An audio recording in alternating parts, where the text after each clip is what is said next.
Call this meeting to order. Please rise for the Pledge of Allegiance. I pledge allegiance to the flag of the United States of America and to the republic for which it stands, one nation, under God, indivisible, with liberty and justice for all. Right. Clerk may now take the roll. Councilmember Porter, Present. Councilmember Middleton, Present. Councilmember Kavanaugh, Present. Councilmember Dundon, Present. Councilmember Costi, Present. Councilmember Hotchkiss, Present. Council President Matavetsky. Present. Thank you. I would entertain a motion to move the finance one with Chuck here. RL 24-20 87 towards the end so that our comptroller can just come once. There a motion to move? Okay, motion to move consideration or discussion of RL 2487 to the 6:40 time slot. Okay, is there a second? I'll second. Second. All in favor? Aye. Aye. Any opposed? Okay, great. Thank you. Okay. And with that, we'll start with RL 24-91, considered in municipal and public affairs, chaired by Councilwoman Middleton. So I will pass the microphone over to Councilwoman Middleton and we'll invite down the presenter, Rebecca Rathmel.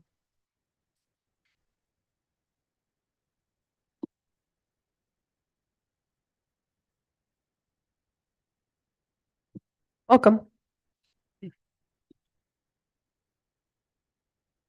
Welcome, Rebecca. So this is Thank you. this is RL 24-91, a resolution to amend city charter chapter 45, Binghamton Human Rights Law to include unhoused status as a protected class. Can you tell us about that, please?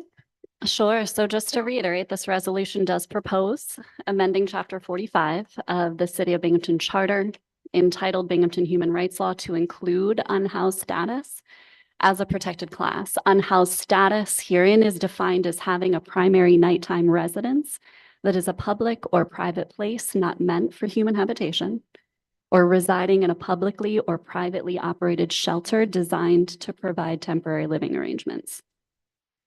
According to the Department of Social Services 2022 Homeless Services Plan, 2,342 individuals and 439 families with children accessed emergency shelter in Broome County, a total of 2,781 households. Earlier this year, Broome DSS reported needing to increase the number of hotel motel beds they utilize year-round for emergency shelter from 266 in 2023 to 296. Of the 10 hotels DSS contracts with to provide emergency shelter, 5 are located in the city of Binghamton. All other existing emergency shelter beds, the YWCA, the YMCA, Volunteers of America, are located also within the city. Per the 2024 point in time count conducted this past January, an additional estimated 68 individuals experience unsheltered homelessness in our region on any given night, meaning they have no other option but to sleep on our streets. So in every prohibited act of discrimination outlined in this chapter, employment, housing, medical care, privacy, public accommodations and education, shelter providers, DSS personnel, street outreach groups, as well as unhoused individuals themselves have repeatedly reported discrimination in the form of limited access and or forced displacement. So our hope in amending this law is to explicitly include the thousands of Binghamton residents who experience homelessness each year in the protections and safeguards intended within its enactment. Thank you. So just a quick question. Can you explain, because I know I've overheard some things this weekend. What is the status on Binghamton in general? Like when it comes to unhoused families such as children? I know there's a number out there. Can you explain that to us? Like what it is current right now? So there are a couple of pieces of data that can represent unhoused individuals and families within the city of Binghamton. The first one broadly that I mentioned is more a Broome representation, but again, the majority of shelter and certainly unhoused folks are in the city of Binghamton. So that would be that 2,781 number. I will point out that that represents a 19% increase overall since 2020 and a 72% increase among families with children alone. Particularly within the city of Binghamton, we can look to the student information repository data that's represented by the education department of the state. And if we just look at Binghamton City School District, there were 831 students who reported, so those are school-age children who reported experiencing homelessness the last academic year. Thank you. You're welcome.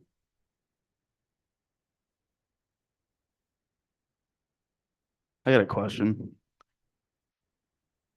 So I'll just read out portion here. So it says to discriminate by impeding an individual's use and free movement in public spaces, including but not limited to public sidewalks, public parks, and green spaces.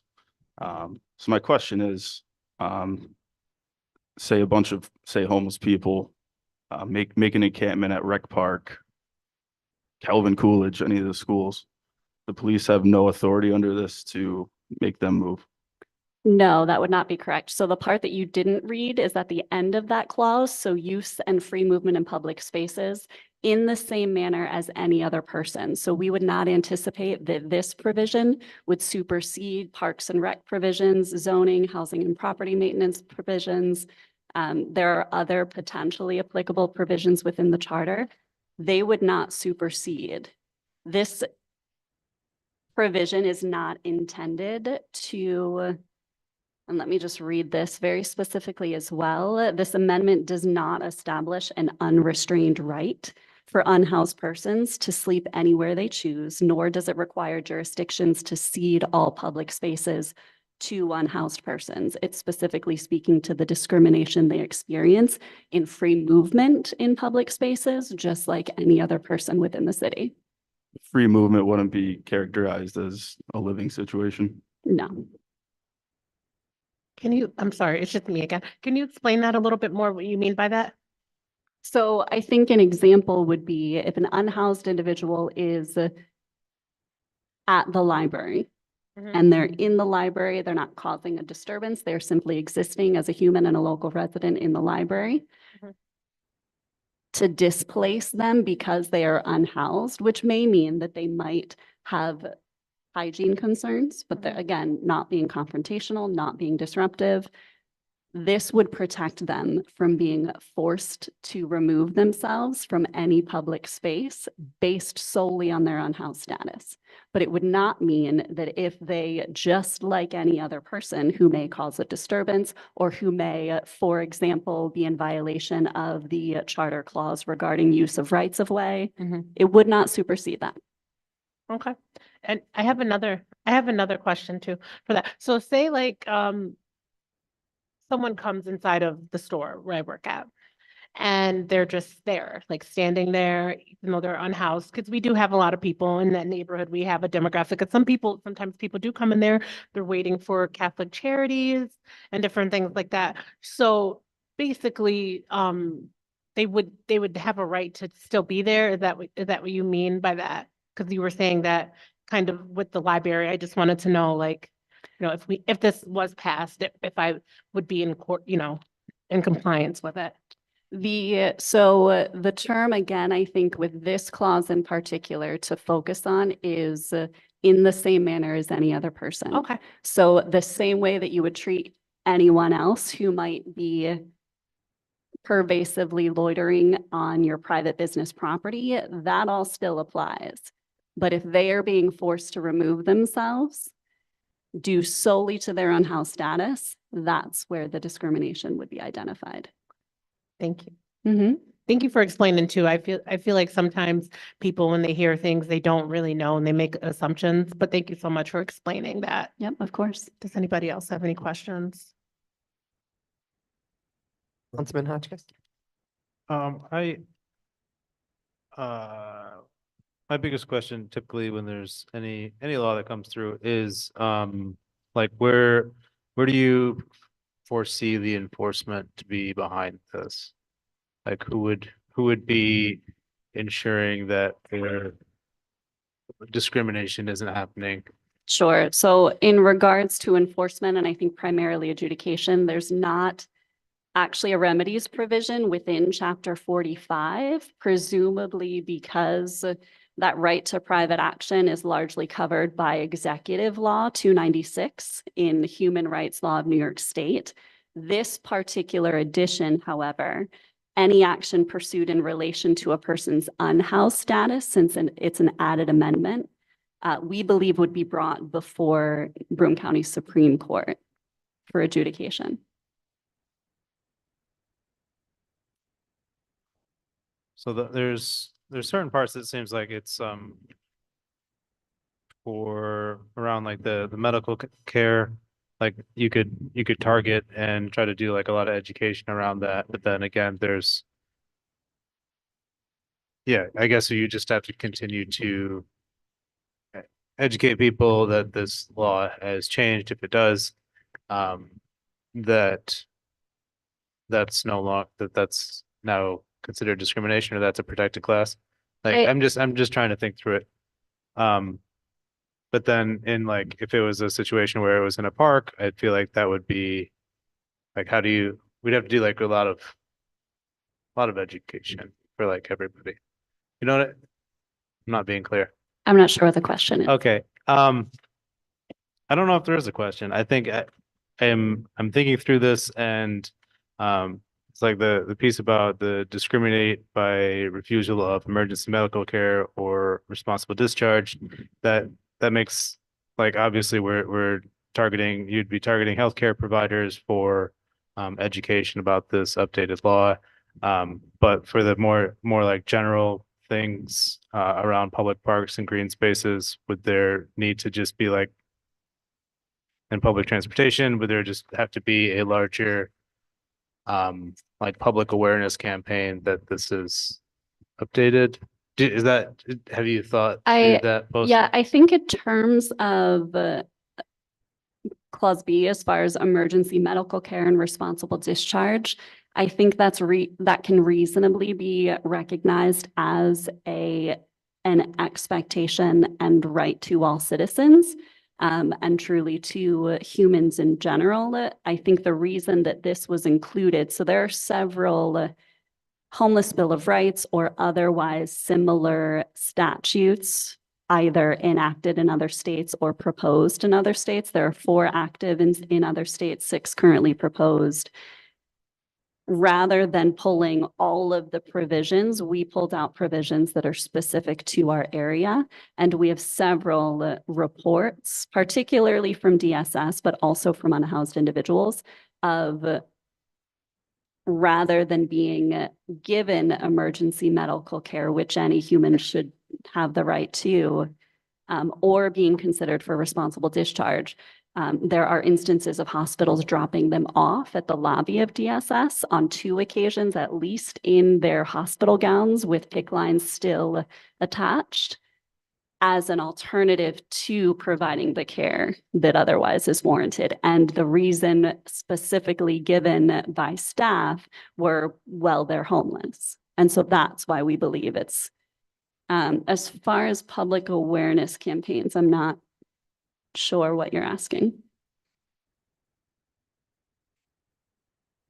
I just think like if this changes, and we did a press conference, that'd be one thing, but then there's only so many people that read or see the local news, so I feel like there would have to be greater awareness associated with this type of change, just for it to be as effective as I assume you'd want it to be. That's just where I'm going. There's no question there. Okay. I have a question. I'm sorry. Before you, Rebecca. That's how you okay. doing? No, that's okay. Um, You don't have no reason to apologize to me. so, my thing is, I wanted to know, because does this end up strengthening the fact of what issues are squatters? Because that was a little bit of concern for some. Cause I would think, I know definitely in my district, that would be a concern. I see under here, this shouldn't, being that they unhoused, they shouldn't interfere with section D of 45.5, when it mentions it shall not be unlawful discriminatory practice for owner or lesser renter. So this shouldn't. There's, it this shouldn't- does not, shouldn't yeah, this strengthen does the- not strengthen the moral anyway. rights of the squatters in the process. No, it does not supersede established landlord tenant or housing law, no. Thank you. Sure. Can you send me, and probably all of us, the statement that you read? So when I have my neighborhood watch tomorrow, I can kind of better Sure. explain some of this? Thank you. Sure. Yep. I think I have one thing that I would add if there are no other questions. I Councilman guess Crosby. I'm just having a hard time wrapping my head around, especially the D clause on here. I can read it out. For any city, municipal or private entity to discriminate by refusing to recognize an individual's reasonable expectation of privacy involving their personal property and place of residence, including protection from the unreasonable search, seizure, or displacement of their person or personal belongings. So like I asked earlier, if there's a huge encampment in Rec Park, reading this would protect them from getting displaced from Rec Park. So it doesn't supersede the temporary structure term defined in the zoning chapter, for example, of the charter. It again does not at all supersede any existing provisions. I would say that we do believe that a person's use of temporary housing, and I'm using that specifically as defined by chapter 265 of the charter. We do believe that to include the reasonable expectation of privacy and protection from warrantless search and seizure provided by the Fourth Amendment. This right, however, is regularly violated, I would say, by DPW as well as BPD personnel in the form of encampment or other such site raids, most often late at night and without notice. So again, this provision does not establish an unrestrained right for an unhoused person to sleep anywhere they choose, nor does it require jurisdictions to cede public spaces. What we're asking in regard to this clause in particular is that in order to responsibly recognize the Fourth Amendment rights of unhoused citizens, a protocol requiring advance notice of the clearing of an encampment or any such site be established that includes a clear prohibition against warrantless search or seizure. Can I just say something? I'm sorry to cut you off. So encampments are illegal. Am I right? Like certain, Not necessarily, okay. depending on the property, but this wouldn't in any way broadly legalize encampments or public or city property or even private Well, property. in a park, it's illegal though.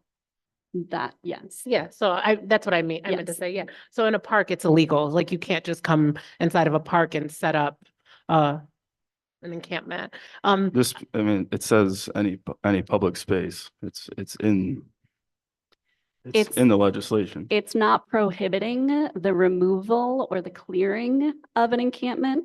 What we're asking, however, in relation to this clause in particular, is that the Fourth Amendment right of unhoused citizens be recognized by establishing a protocol to where they are given notice of a raid or a clearing of their site, so they can then collect their belongings, so they're protected against warrantless search and seizure. So in Like, other oh, I- words, you probably would need a human right commission to actually will help out in the process.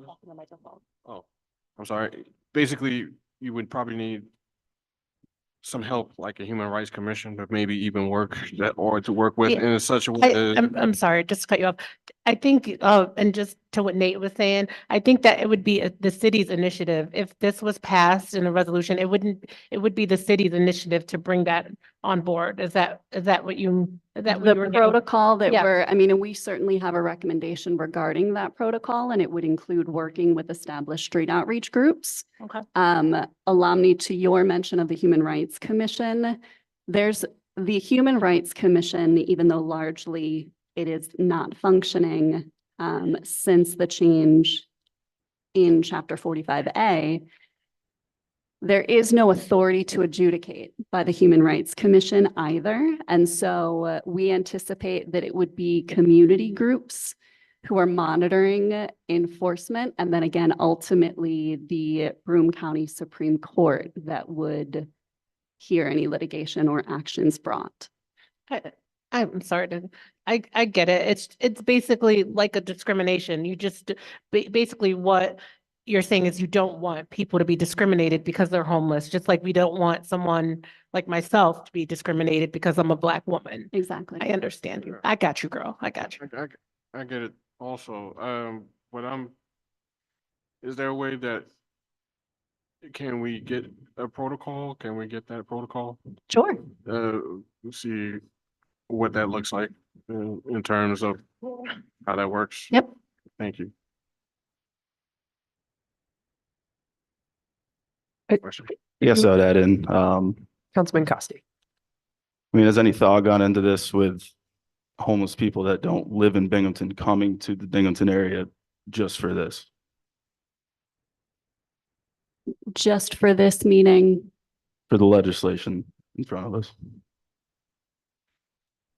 I think what I would respond with is that well over 90% of individuals who experience homelessness in Binghamton are from the area.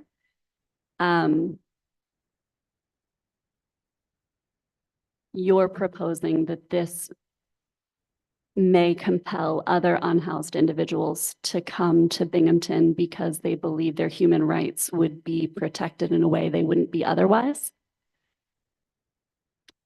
I mean, yeah, that's what I'm saying. Yes.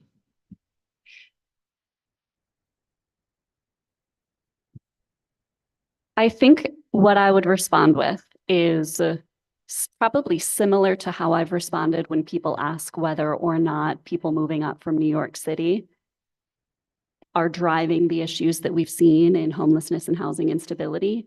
That is a potential factor, but it in no way, certainly not any evidence that we've seen, would be a driving factor in increasing the number of unhoused individuals within the city. Our policies are doing enough to increase that as it is.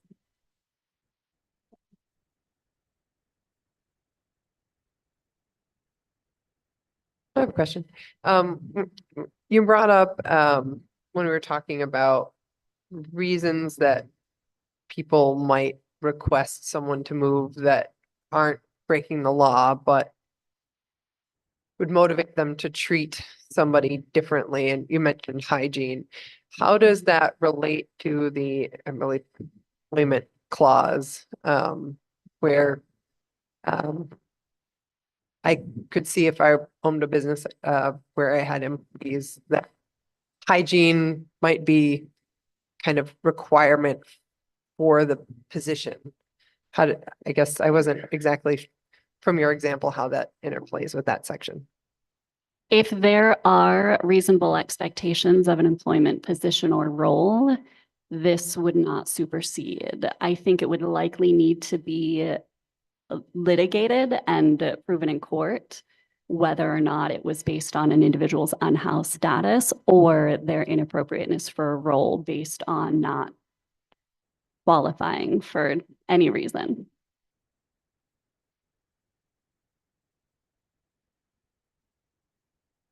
Any further discussion? All right, Thank you. Thank you. Thank you. Thanks, yeah. Oh, did you? I did actually, Oh, I'm sorry. sure. With the unhoused status, could this also pertain to being fed? Being, I'm sorry, I missed the Being last. being fed. fed or being given food? Not under this amendment at all, no. Unless I'm misunderstanding your question. Meaning that if someone was to decide to feed the homeless, or wanting to feed the homeless. That, This would not even protect them, wouldn't, they wouldn't even protect them uh, under that. no, that wouldn't have, I don't think, any aspect under this provision. Well, the only reason why I was asking is because I know there was a situation that at one point that a constituent was trying to feed the homeless and was told that they cannot do that and it was illegal. That's a county. You're thinking Right. on public property, like what happened at the Yeah, bus Again, station? it's, Got it. which is public property, which is, it would, again, this would be on public property and then it would be a discriminatory, I would. Right, it wouldn't, Anybody to do it. It's through the health department. it You have wouldn't to have- supersede. yeah.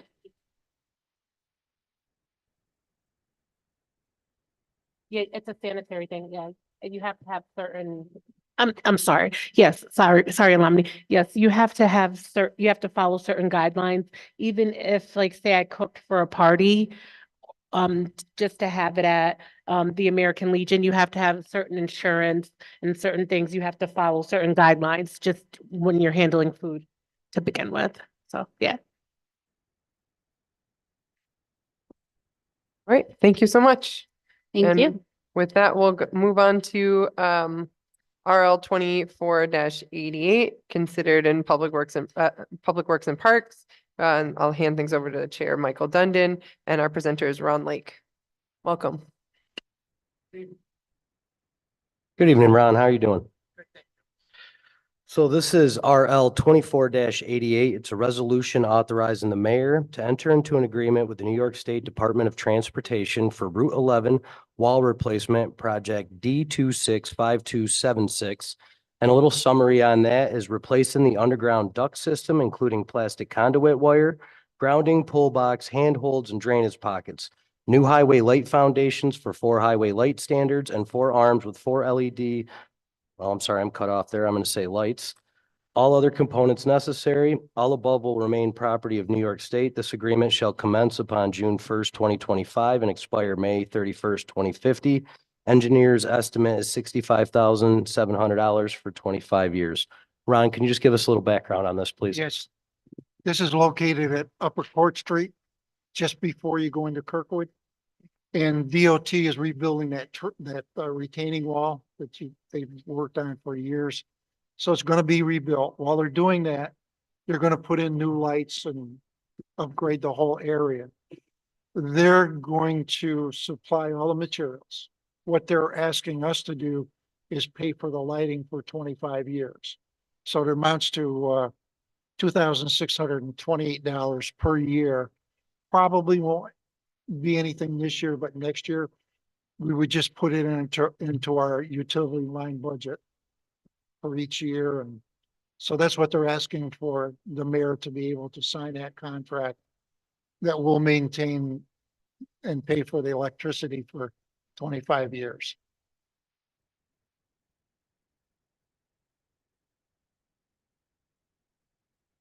All the equipment is supplied by DOT. We're just taking care of the electrical costs. I mean, I read over the agreement with my background in construction. It all seems pretty cut and dry to me, so I don't have anything further I would like to add. If any other council members have any questions. No, I don't. And Kevin, I haven't read through the whole thing yet, but when something breaks, who fixes it? If something breaks, Yeah, when one of these wonderful LEDs fails in They have- 6 months. they have. State does it? They have estimated that the LEDs will fail. They've estimated replacing the wiring at least once. That's all they. Oh, no, okay. further questions? All right. Well, thank you so much. Thank you. All right. Thank you, Ron. All right. Thank you, Sophie. There was, I guess, a request to expedite this one. Do Okay. we want to, Make the motion to expedite it. I'll second. okay, motioned by Councilman Dundon, seconded by Councilwoman Middleton. Any discussion on that? All right, do we? Roll. Councilmember Porter, Aye. Councilmember Middleton, Aye. Councilmember Kavanaugh, Aye. Councilmember Dundon, Aye. Councilmember Costi, Aye. Councilmember Hotchkiss, Aye. Council President Matavetsky. Aye. Thank you. 7-0. All right, we will be expediting RL 24-88. Okay, next we have RL 24-85, considered in municipal and public affairs. I'll hand things over to the chair, Councilwoman Middleton. And is Deputy Mayor Megan Hyman. Welcome. Hi, Megan. Hello. I have a guest with you. Hi. Yes, we do. I have with me Investigator Ryan Wood. Investigator Wood is a member of the Binghamton Police Department who works out of the Crime Analysis Center. Welcome. Thank you. So this is a resolution 24-85 to accept funding from the Office of the District Attorney's Traffic Diversion Program not to exceed $66,000 for the installation of cameras to enhance public safety. So can you just talk about that? Sure. So this funding comes from, as the councilwoman said, the DA's office traffic diversion program. Under that program, drivers charged with non-serious traffic violations are able to attend a traffic safety course in lieu of a conviction. So basically, once they've completed that course, they're able to have their traffic ticket dismissed without any fines and without any mark on their driving record. The revenue from that program goes to municipal courts to help law enforcement agencies. In this case, it'll be going to help the Binghamton Police Department with the installation of cameras in high crime areas to improve public safety. Thank you. So just a quick question. Is there a side of Binghamton that will receive more cameras? I will say that I get emails every single day living in the 2nd District.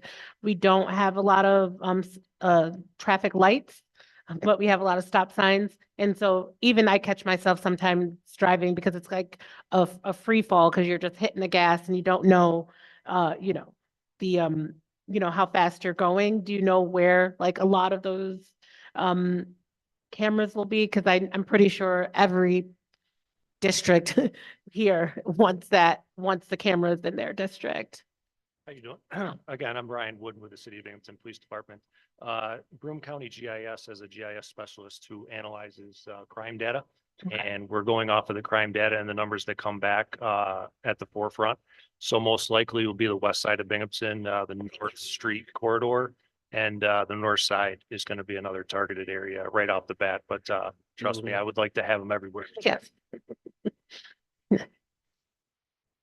I don't have anything else. I know I'm working on scheduling a tour for council members of the crime center later this month. But how many cameras do we have out there right now, roughly?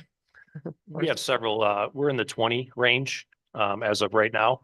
And we do want to get more larger cities and cities comparable to ours as well have many more than we do. So this is definitely a step in the right direction to install some more cameras for public safety.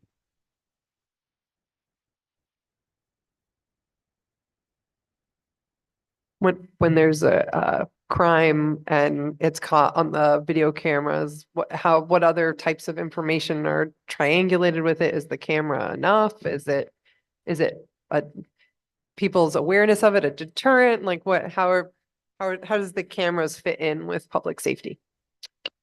Crime prevention is tricky. Yes, absolutely. When the public knows cameras are there, they tend to behave a little better. But we use them in real time circumstances as well. If we have an incident, say a mass incident, a shooting or shots fired, a motor vehicle accident, we can get on those cameras as soon as possible and try to develop leads for the investigators. There's no really simple way to explain that, but we can use them as an investigative tool and a real-time tool. And I'm sure you wouldn't tell us either, right? How you do it. Okay. I'm sorry? No, I was just making a joke. I was saying, I'm sure you wouldn't tell us how you do it anyway, either, right? Not on the record. That's correct. All right, all right. Any further questions, Councilman Hotchkiss? So how many cameras does $66,000 get you? So we would start obviously by getting quotes for new installations on those cameras. I do not have a number for you on that as of right now. But it would be several. I don't have a concrete number for you, unfortunately. Okay. That's all. Dundon. Megan, is it safe to assume then you're actually waiting for the grant before you can do the RFQs to see how many cameras we'd be able to purchase? So I'm sure we'd be able to get a ballpark over to council based on some of the camera prices, the prices on cameras that we have existing, and we'd be happy to share that. Okay, just to give us a rough estimate. Sure, yep. Thank you so much.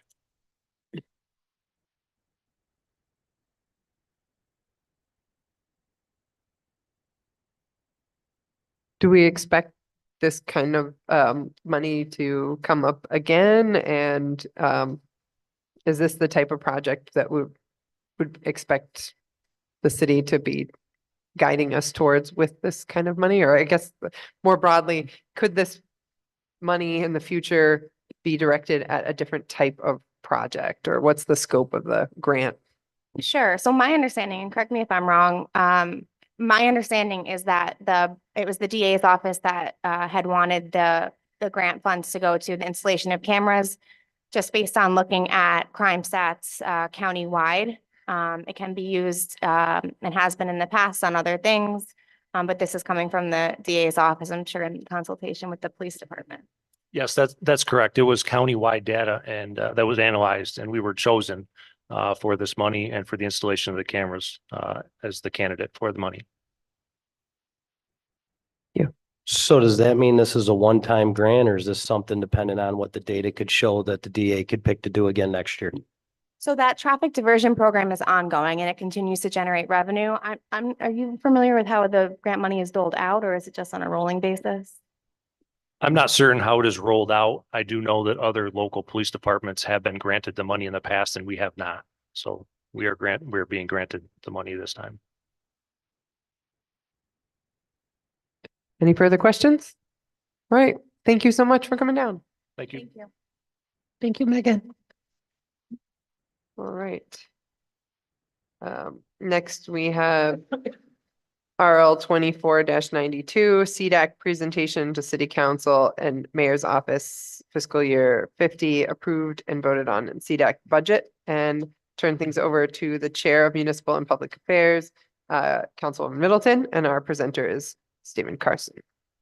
Oh, And nope, Justin. it's Justin. Hey. Justin. Okay, both of you. Indeed. Great. Oh. Don't be nervous. I apologize. It's kind of brain. Welcome, guys. You guys are here for RL 24-92, CDAC presentation to City Council and the Mayor's Office. The fiscal year 50 approved and voted on by the CDAC budget. So Justin, can you just state your name and what role that you play on CDAC? Sure. I'm Justin McGregor. I'm the chair of the Community Development Advisory Committee. And we have spent the last 9 months roughly working on this fiscal year's budget and coming up with our recommendations here to the City of Binghamton's administration and council. And we're here to present that to you today. Awesome. All right, where would you like me to start? Sure. Wherever you'd like to start. The beginning. The beginning. All right, well, the CDAC budget recommendations are broken down into various parts, from projects, from service, homelessness, and emergency services. I'm sorry, before you do that, can you just explain to everyone what the CDAC is, and what it is and what you do on that board? Because I love CDAC, but can you explain to everybody else who's new here what the CDAC is and what you do as being the chair on that board? Sure. The CDAC is community members from each city council district and members of whole that you appoint to that board to represent your constituents on the CDAC. The mayor's office also has mayoral appointees that are sitting amongst us. I believe there's 13 of us currently. 11, sorry. There are currently 11 seated CDAC members. Several of our stuff was unanimous this year. One of them was the minimum to pass, one section, where it was 7, 2 abstained and 2 voted no on. But the whole purpose of us is to be able to work with the stakeholders in each of this. And I'm taking my glasses off because I can't see you with my glasses on. They're for reading. They're for us to meet with the stakeholders, the different organizations that are presenting to the city and requesting these funds, so that we can get a handle both on why they need the funds and then talk to community groups and community members and other groups that didn't actually request funds and find out the needs for different services within our community. And try to, together with all that information, put together a budget for presentation here to the council today that we think will do the best in making a difference in the lives of people here in the city of Binghamton. Thank you. Yeah, you can go now. Sorry, I just wanted you to explain the background. All right. When we break down our budgeting process, I don't know if I should read the different sections, names off in the amount that is piece by piece.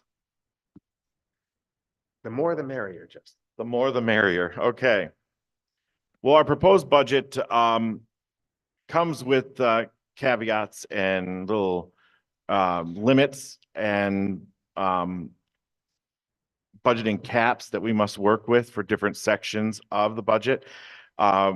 Example, there is administration that we have to work with in numbers. There's minimums and maximums for each one. Obviously, there's requests that each service organization puts in as well. And they fill out a complete form to us with the workout of what they want, how much they want, what it's for, how much of it's going to be used for different aspects, whether it's direct services or to cover staffing or what the nature may be. And we break it down into categories, home projects, emergency service grants. And then there's a certain percentage, Stephen, can you refresh my memory on what the difference is, the cap between how much can be used for projects and how much can be used for? So there's certain caps, which are regulatory caps that are put in by HUD that the CDAC has to work around. The first off, from administration and planning perspective, is you can't have more than 20% of your overall budget for administration and planning. For service programs, that's CDBG. And with CDBG also, services cannot exceed 15% of your overall budget. So you have to work within those things for administration, planning, and services. When it comes to home, only, I think it's 10% or is it 15%? 10% of your home funds can be used for administration purposes. From the ESG perspective, a certain percentage can be used for admin, but I had requested CDAC did 0 since it's too difficult to track ESG time separately. However, within ESG, you have essentially 2 pools of money.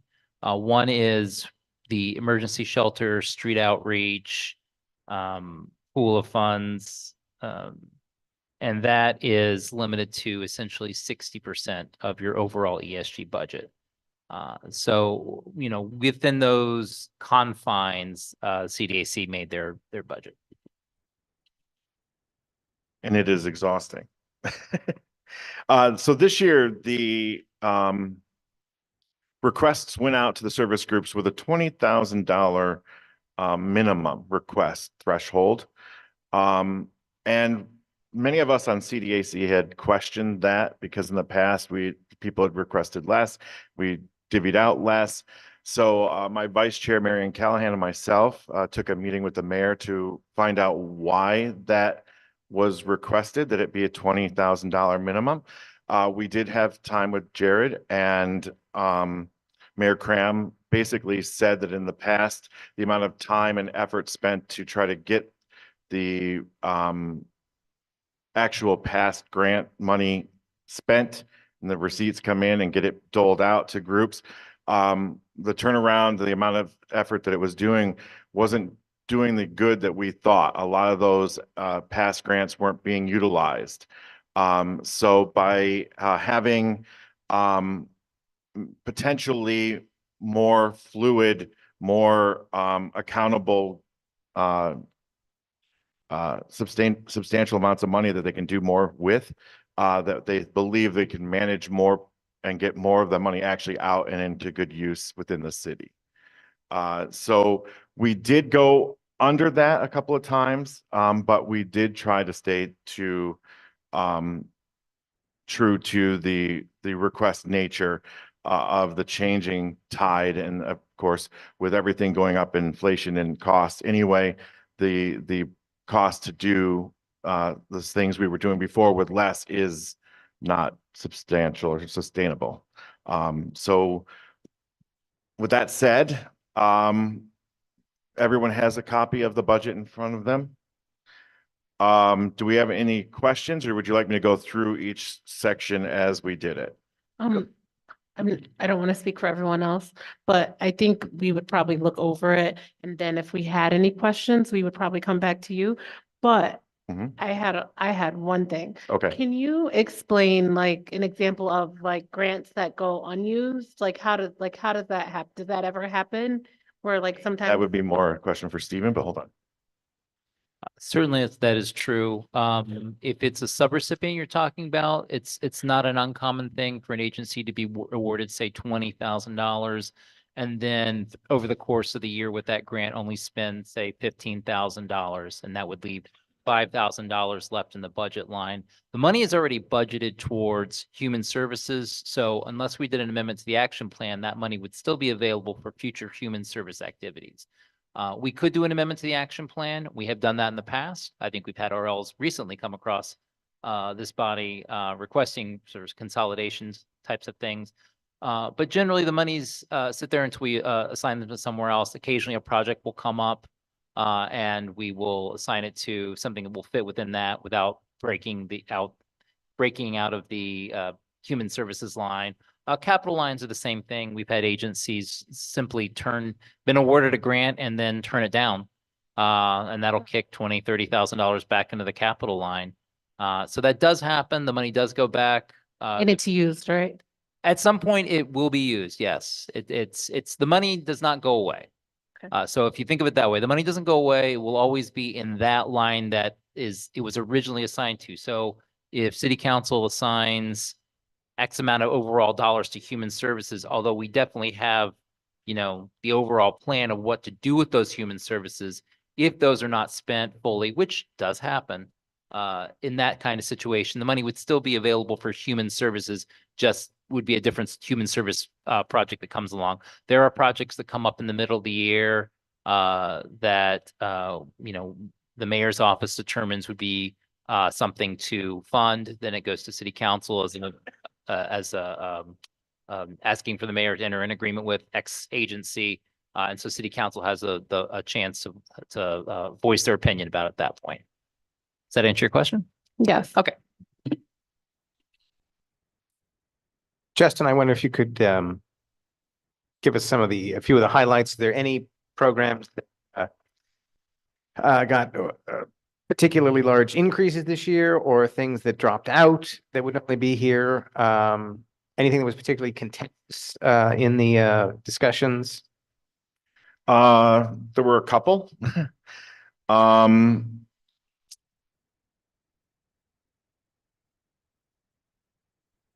Expect me to see that all the way over there. Come on now. I didn't make the plan any smaller. Oh, yeah. Catholic Charities. Their TTLP, which is their teen transitional unit. Let's see, last year we funded them with $30,311. This is a group that on a line that had a lot of, it was weeks of us debating in committee on. Back in, I think it's 2012, they changed in 2012, they changed the emergency services line and the definitions of that. And Catholic Charities teen transitional program is not exactly emergency service. It takes 9 months. It's a long transitional period to transition first to get into the program and then transition through and throughout it. And that doesn't exactly lend to emergency services to respond, rapid response for health and homelessness and et cetera.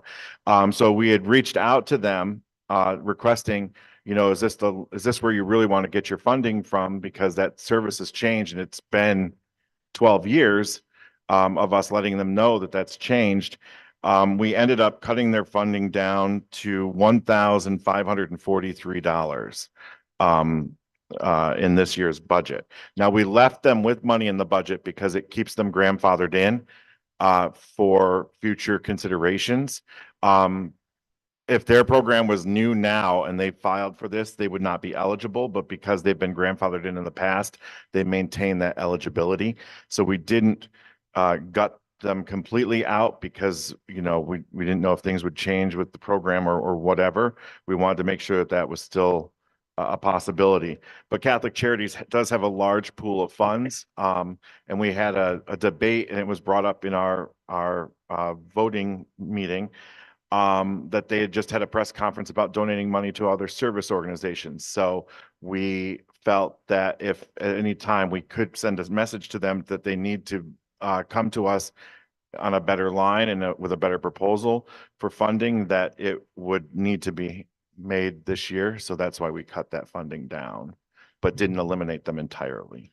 And I just wanted to say something else. I know, because I've been at the meeting, I know that you guys sent out, you had asked them which funding which pot did they want from And they Catholic didn't Charities. know. And they weren't aware of that. So. That was a contentious point. We did bring on a new funding, a new project partner this time, Triple Cities Makerspace. On the north side, we have not funded them in the past. We did recommend funding them to $20,000 this year. It is a north side organization. They give a great presentation. Many of us on the committee actually went and toured with them. And when we had our public open session, the amount of people in the public who had gone through their program or used their program or do business with their program from the community was overwhelming. And it wasn't just the members from the community, from that organization talking to us. It was people that it has helped. It's people that it's advanced. And just that glimmer of excitement and giving somebody's life a little meaning meant a lot to the committee. And we rewarded them with that $20,000 budget request for them. And it is a fantastic service. And if you do get a chance to go, I do recommend all of our council to please go and take a tour with them. Maybe even before. We've been invited for a tour. I'll be setting that up. Okay, very good. Let's see, anything else? We did try to take the mayor's, several of the mayor's recommendations into note. He did recommend to us that we not fund certain policing lines that we had done in the past because it was still sitting, some of the money was still sitting there and they had found other funding sources. Let's see, we had several organizations who did not apply this year. The CARES backpacks, the mayor thought was basically a given for council and his office funding. We did fund that. We did fund several programs with the Boys and Girls Club. We funded the Urban League, the Park Rangers program. We continued to fund that for youth employment. Let's see. We did lower funding for one of the Boys and Girls projects from what we budgeted last year and what they requested this year. They requested $50,000 for the Teens After Hours program, and we gave them $40,000. That was a little bit of a fight amongst our committee. And we did increase the funding for NOMA, but we came in significantly under their request of $90,000 at $20,000. But overall, I believe you'll find that the budget is thoughtful. I think it takes the money and divvies it up in a way that we hope will make the most good for the residents of the city of Binghamton. Our committee is going to meet in the summer. We are taking this seriously for fiscal year 51. I believe Councilman Costi has an appointee potentially coming up that may need to be sitting on our board. I think his seat is empty. So we do look forward to working with people going forward and finding out more of what the community wants so that we can best present budget years going forward that will give all the answers that we potentially can get for the best recommendation to City Council. Another question about the AVRE facade money. Yes.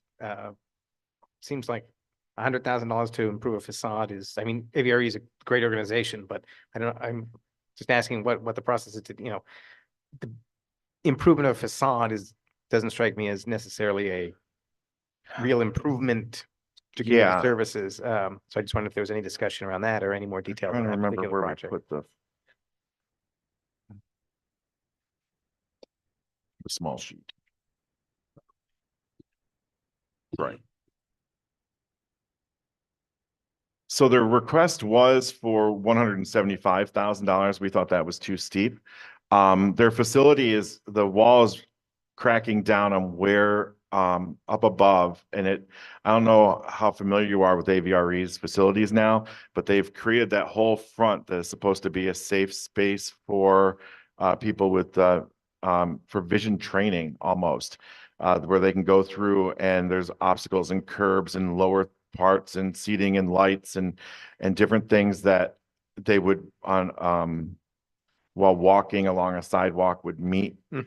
And basically that part of the building is coming down onto that section in the front along Court Street where it indents the old Sears Tower part of it. I think it was Sears.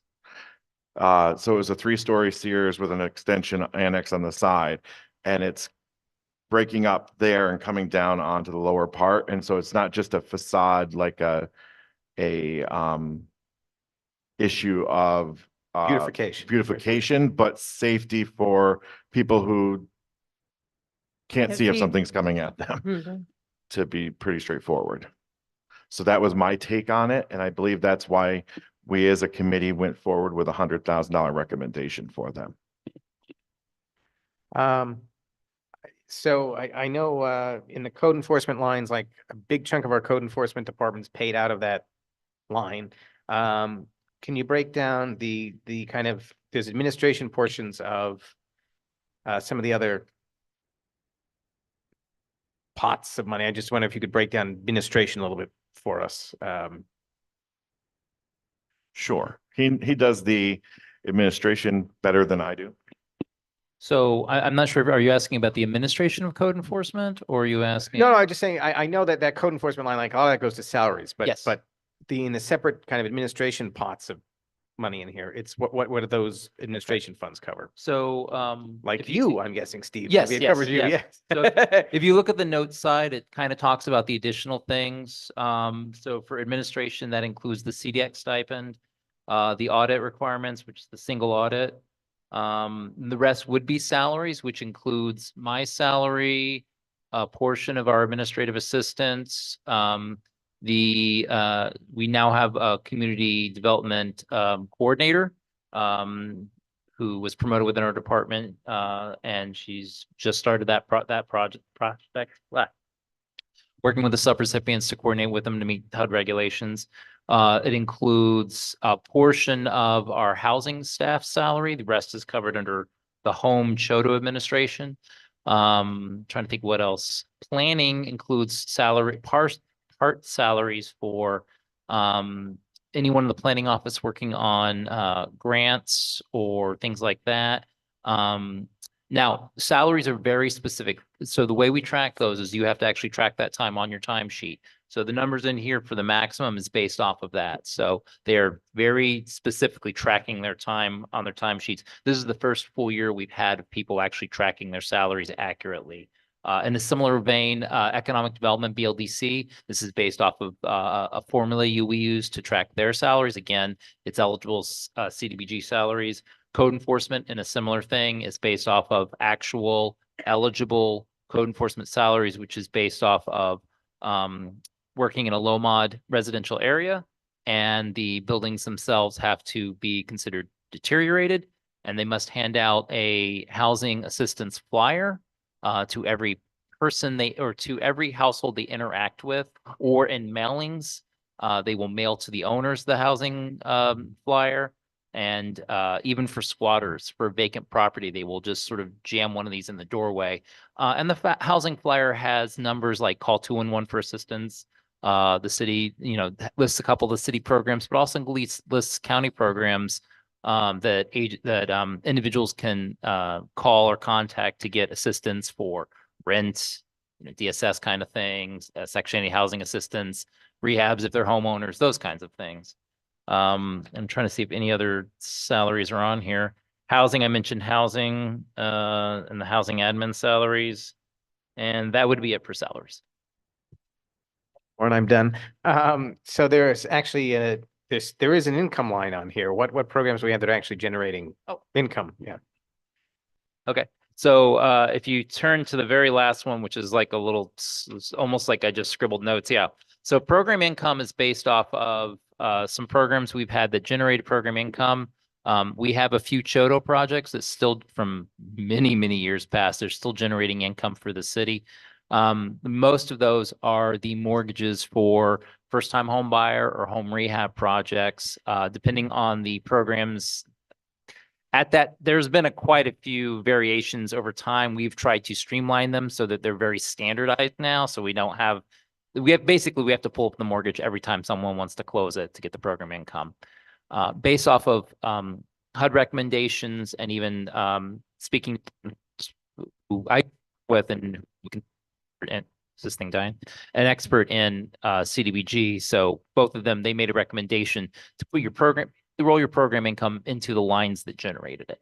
So the program income is essentially being poured right back into rehab programs or home purchase programs so that you can keep going with that continuously. Now, it's not perfect. It doesn't generate interest. In fact, you lose money every time, but for every, if it's a $50,000 rehab project, we'll probably get $10,000 for that in the future at some point. We get that, and then we're able to help an additional low-income homeowner rehab their property. Does that make sense? Thank you. And does that explain the program income? More or less. Okay. Yeah. All right.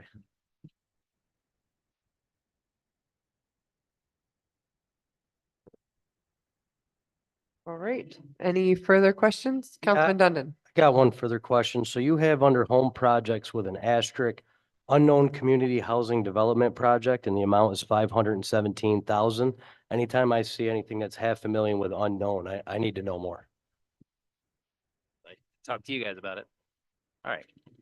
So the goal of this project is we have some older unused Chodo money. Chodo is a community housing development organization.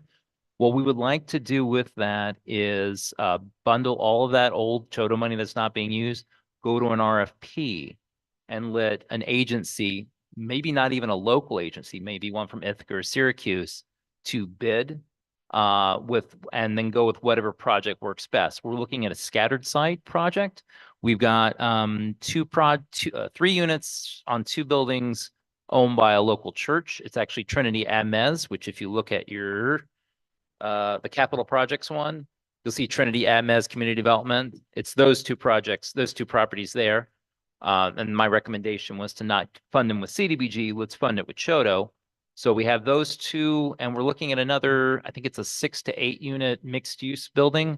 And we'd like to bundle them into sort of one big Chodo project using all the older unused Chodo, aim those towards low income families. We have a suggestion now from one of the CDAC members to restrict that to not even just very low, but extremely low income. So we can do that as part of an RFP and target even lower income individuals. And so although it's an asterisk now because we'd like to do it as an RFP and we obviously we don't have the agency yet to do that with, but I think our sum total from all of our unused stuff, and this will include the home ARP grant from last year, I think we're looking at about 2 to 3 million, I think, for that. And hopefully that'll be a sweet enough a pot to get a really good Choto project going. The reason I recommended Choto only is that we have a ton of that home money can only be spent on very specific things. Admin capped out, rehab work. We have a ton of older obligated rehab money that's not been used yet. And TBRO, which is tenant-based rental assistance, that's very similar to Section 8. Currently, we have we're in the middle of a 3 or 4 year contract with BHA for TBRO money. It's not going out the door very quickly. So that kind of leaves us just with Choto, sort of a Choto usage for that money. I had a question. We had 2 organizations that came before us regarding funding for money to build it was on Florence, I think 6 Florence. Was that apartment building? And then the other one was on the north side, right? On the north side. I'm not sure. What's it, the Southern Door Land Trust? Would they be able to receive some of that Choto funding that you were talking about? Well, if we do it as a Choto RFP, part of that RFP process will make it be that you have to prove that you qualify for a Choto. So they absolutely would be invited to. I don't know if they do qualify for Choto. That I don't know the specifics of their organization. So they would have to essentially prove it through the RFP process, and that'll be part of the RFP process. You have to verify that you're a Choto itself. And are you gonna how are you gonna advertise this? Like, we'll probably put it out to bid through Board of Contract and Supply. But I am definitely going to be reaching out to all the local Chotos. I will try to reach out to any other Chotos that I was nearby Chotos, any that Ithaca or Syracuse I could find.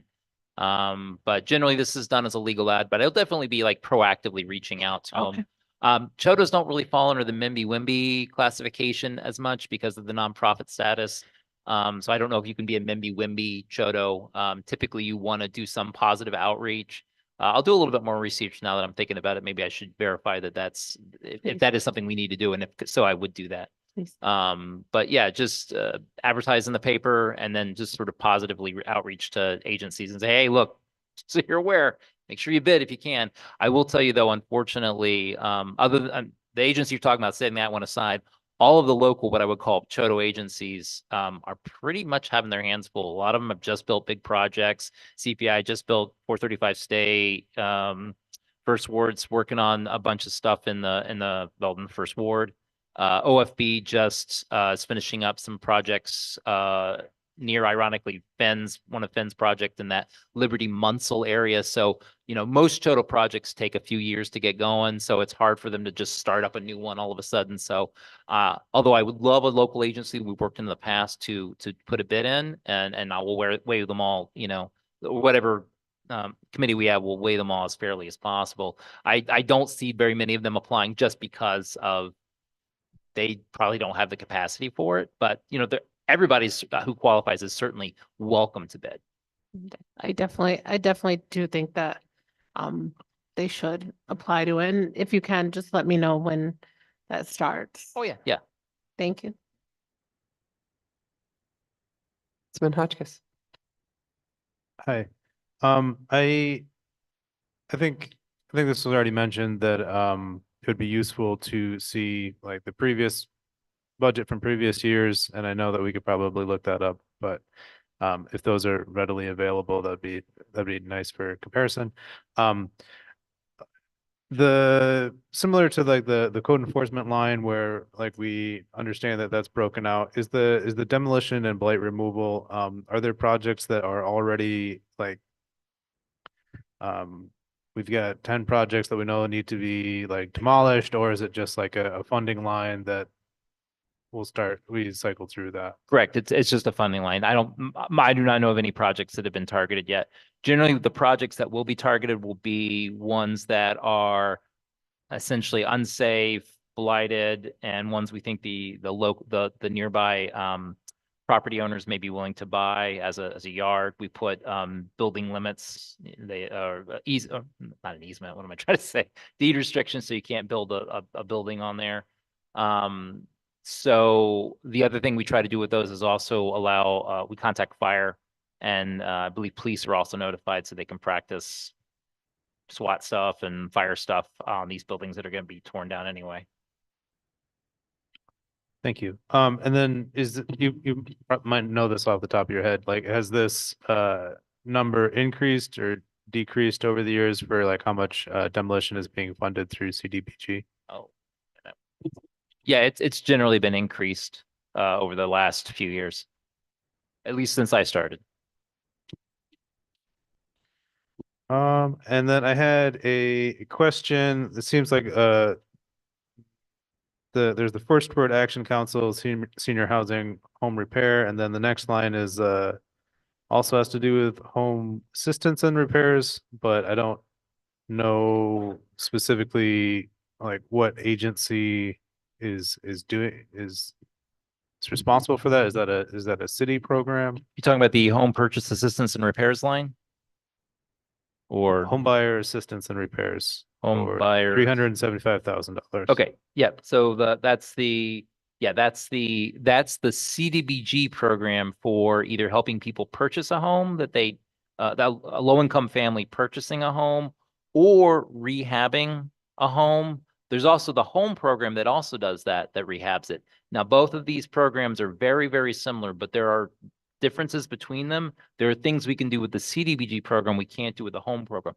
For example, we just changed it, so now that we're able to do, we've done what we were calling, was it the energy appliance or the energy efficiency appliance program? We're using the rehab program to go in quickly and get people's boilers, furnaces, even their fridges, anything that's older and is not energy compliant, getting that done very quickly. And the CDBG money in that line is flexible enough to do that. The home money is not. It's a little bit more strict on what we can do with it. But with the CDBG money, we are able to either just do a standard rehab program of up to $50,000, or we can go in and do these special ones. We're just going to replace your furnace that's, about to die and get out of there. That's kind of what that money is used for, but it's also used for home purchase as well. So it can be like, there could be like 90% of it might be used for first-time home buyers, and then like maybe, I mean, it's flexible. There's no designation that's gonna be like 50-50 for. Correct. And I will tell you that the home purchase is much, much less used than rehab. I think we might have helped 3 people buy a home last year. It's really not used that much. We keep it there because we have to have a line for doing it somewhere, but with the home purchase assistance and repairs, we can kind of be a little bit more flexible on between the two. And then it's the city that is doing the home repairs? Yeah, or we do it through contract out? contractors. We do it Okay. through contractors, but we monitor it. The way it works is they apply to be on the list. Currently, Metro Interfaith maintains that list. When someone comes to the top of the list, or essentially when we're ready to take on a new project, they forward it to us. We do the sort of regulatory, check their income, all that stuff. And then our housing coordinator goes through their home, helps them, determine what needs to be done. The home portion requires all code restrictions, all code problems to be fixed. And that's the reason, that's sort of the big difference between home and CDBG. But depending on the source of money we're going to use for that, we go through, we help identify the problems, and the homeowner is involved with this. Then we do a bid, a qualified contractor bids on it. We have sealed bids, and then we compare them. A committee compares them, and then it's awarded generally to the lowest bidder. The property owner is, allowed to say yes or no on this. If they want one that's a little bit more expensive, we may say, well, if that's the case, you'll have to pay the difference. That never has happened as far as I know, but the option is there. And then, it's the contractor does it. Our housing coordinator goes out daily, or I don't know if he goes to every project every single day, but he's out of the building daily, going to these places, checks on them, see the work that's being done. and works with that and the homeowner to make sure that they're comfortable with the work that's been done. Thank you. Were there any really interesting restrictions put on any of the money?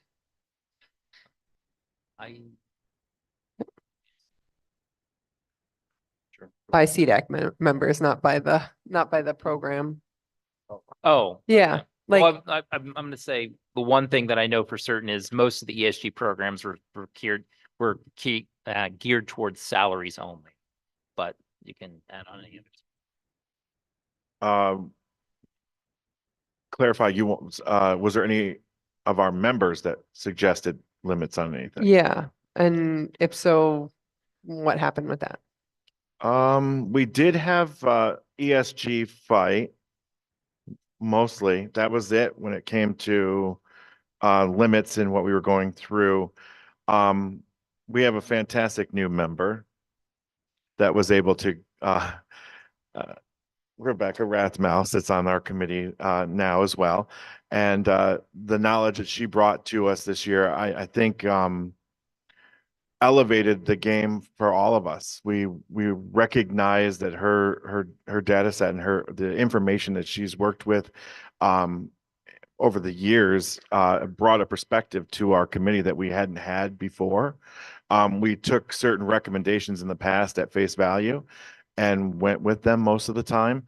And to hear another fresh take on things was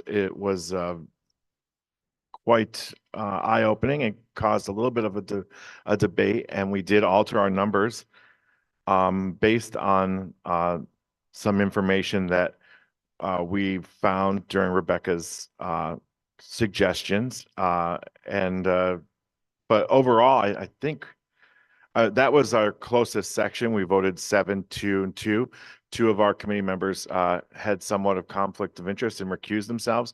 2 voted against our suggestions merely based on our reduction of Catholic Charities money. And then the 7 majority voted in favor of that section. It would have been 9-2. The 2 that recused themselves were in favor of our changes, but they did recuse themselves. So it was 7-2-2, and it did pass.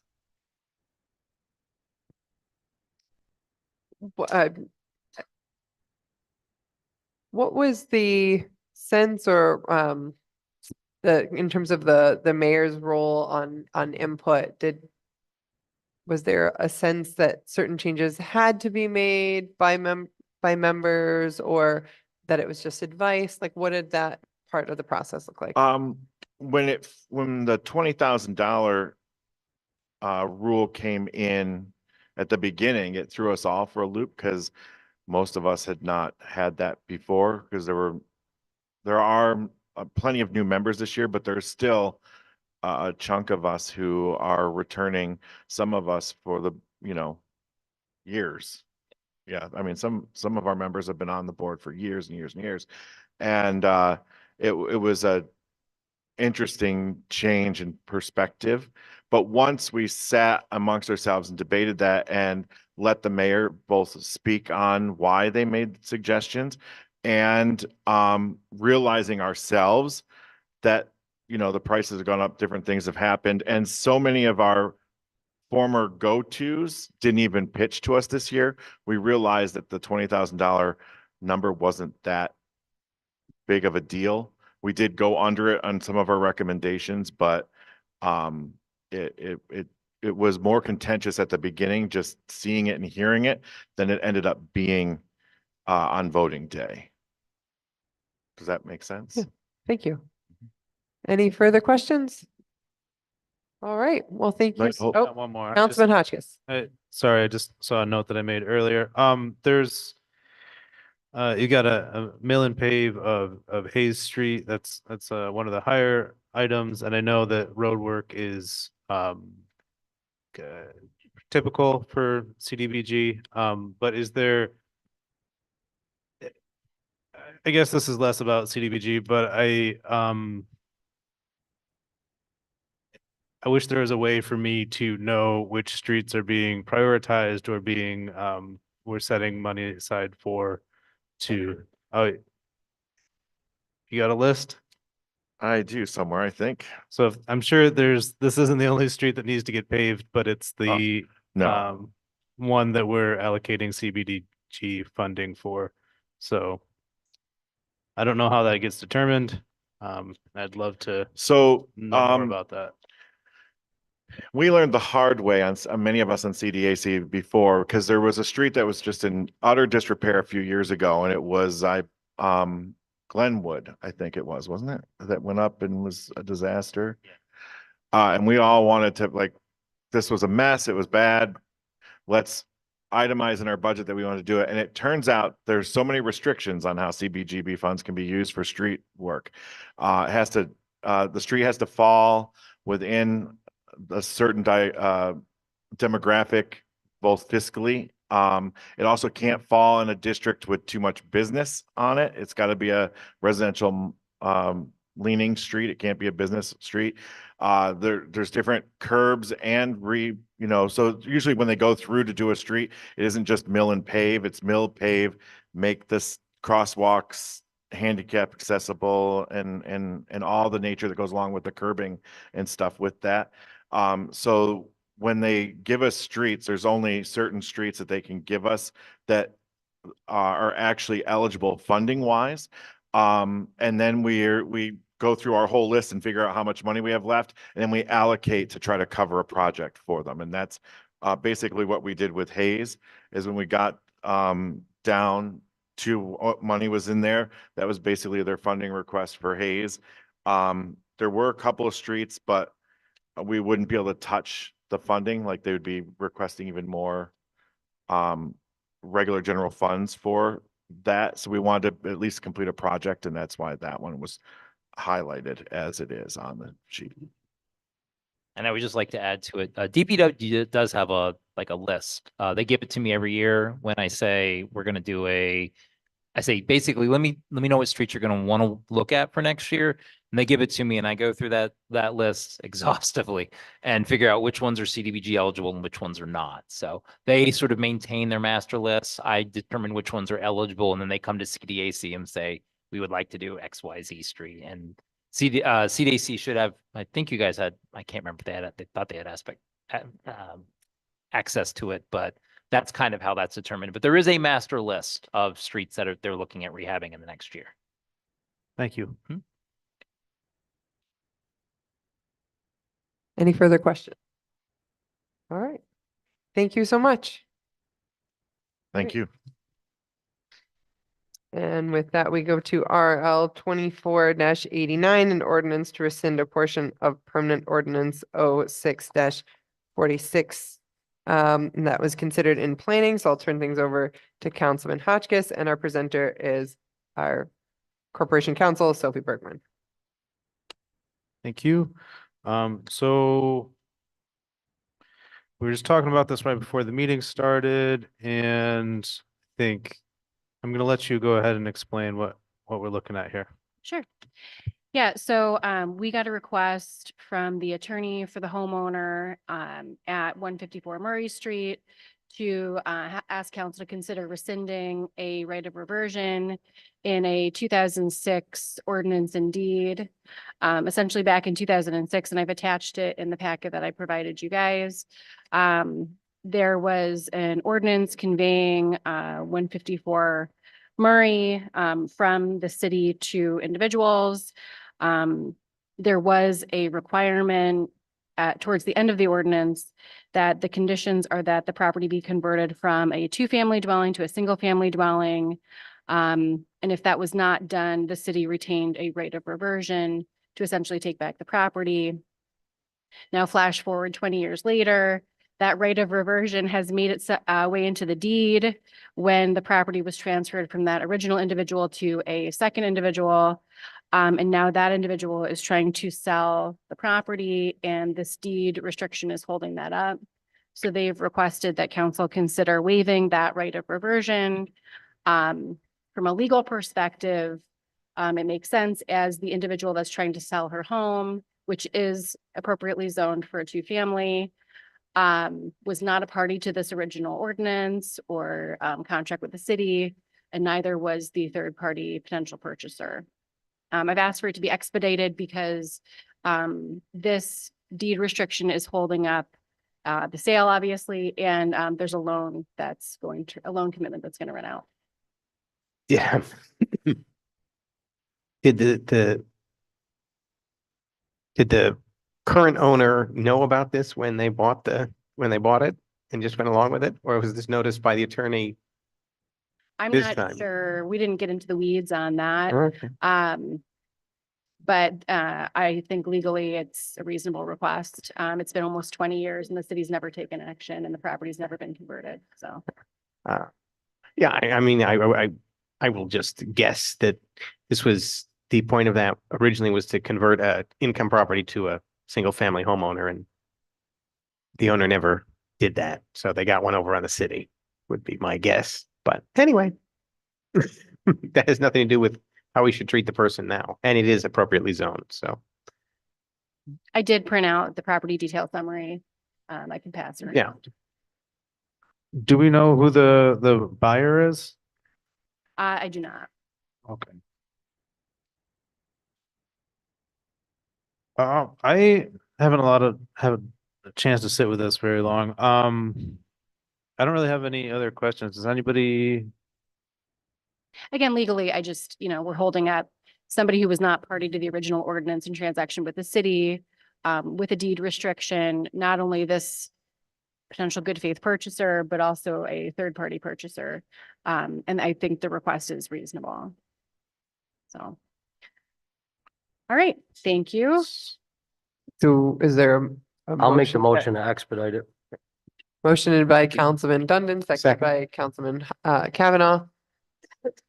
Anything to discuss? Okay, we'll take a vote. Councilmember Porter. Aye. Councilmember Middleton. Aye. Councilmember Kavanaugh. Aye. Councilmember Dundon. Aye. Councilmember Costi. Aye. Councilmember Hotchkiss. Aye. Council President Matavetsky. Aye. Thank you. 7-0. All right. All The right. expediting RL 24-86 for Wednesday's meeting. All right. Next we have RL 24-90, an ordinance to rescind a portion of permanent ordinance 023-155 considered in planning. Turning things over to Councilman Hotchkiss, and our presenter is our Corporation Counsel, Sophie Bergman. Thank you.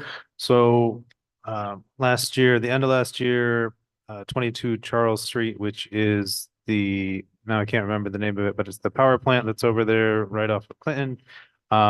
It was sold. We approved the sale to the local development corporation from the city of Binghamton, but part of that we have an issue with. And do you want to explain that further? So I'm not jumbling too much. Sure. Members Kavanaugh and Costi were at the last BLDC meeting where this was discussed. Many years ago, 22 Charles Street and 30 Charles Street were purchased by the city. It's coined as the Charles Street Industrial Park. 22 Charles Street is a former cogeneration plant. 30 Charles Street is for the most part vacant land. The city conveyed, 30 Charles Street was owned by the BLDC. Maybe 10 days ago, the city transferred 22 Charles Street to the BLDC. However, when council authorized that transfer back in December of 2023, in that ordinance, which I provided in your packet, there is a section 2, which conditions that transfer to on the merger of 22 Charles Street with 30 Charles Street. 22 Charles Street, the site of the former cogeneration plant, has a separate tax parcel ID number that you can see in the ordinance. That would be 144.78-2-1. 30 Charles Street has a completely separate tax parcel ID number, 144.70-1-31.1. 30 Charles Street currently is separated into 6 parcels within one tax map ID number. There's no real reason to merge 22 Charles with 30 Charles because that would just create then a seventh parcel just to create and compound confusion. So I'm just asking that council consider amending this ordinance to rescind that merger provision for the sake of clarity. And I think it just creates unnecessary confusion. Yeah, and then this potentially, a lot of that is vacant. There are some buildings in 30 Charles Street, but you don't. Yeah, I could see why adding a vacant power plant into a large parcel would just complicate things further, and makes sense to have it be its own parcel. Yeah, just have it remain its own parcel. Yeah. Yeah, I think there's discussion of trying to market it by itself as well. Which might mean you have to split it up again. God, I hope not, you know? What? I hope not, but it just Yeah. creates confusion. No, I'm whether- saying if we merge them Yeah, and that they try and that that's exactly right. you would have to split them again. So, I misunderstood your comment. yeah, Further confusion and potentially lend itself to a further just more process. So, yeah. All right. severance. Clerk Counsel, is this something that needs to be expedited? It does, yes. I had asked for it to be expedited so we could consider it on Wednesday, please. I'll make the motion to expedite it. I'll second. Motioned by Councilman Dundon, seconded by Councilman Kavanaugh. Anyone want to say anything? All right, the clerk can call the roll. Councilmember Porter, Aye. Councilmember Middleton, Aye. Councilmember Kavanaugh, Councilmember Dundon, Councilmember Costi, Aye. Councilmember Hotchkiss. Aye. Council President Matavetsky. Aye. 7-0, thank you. All right. The expediting RL 24-90.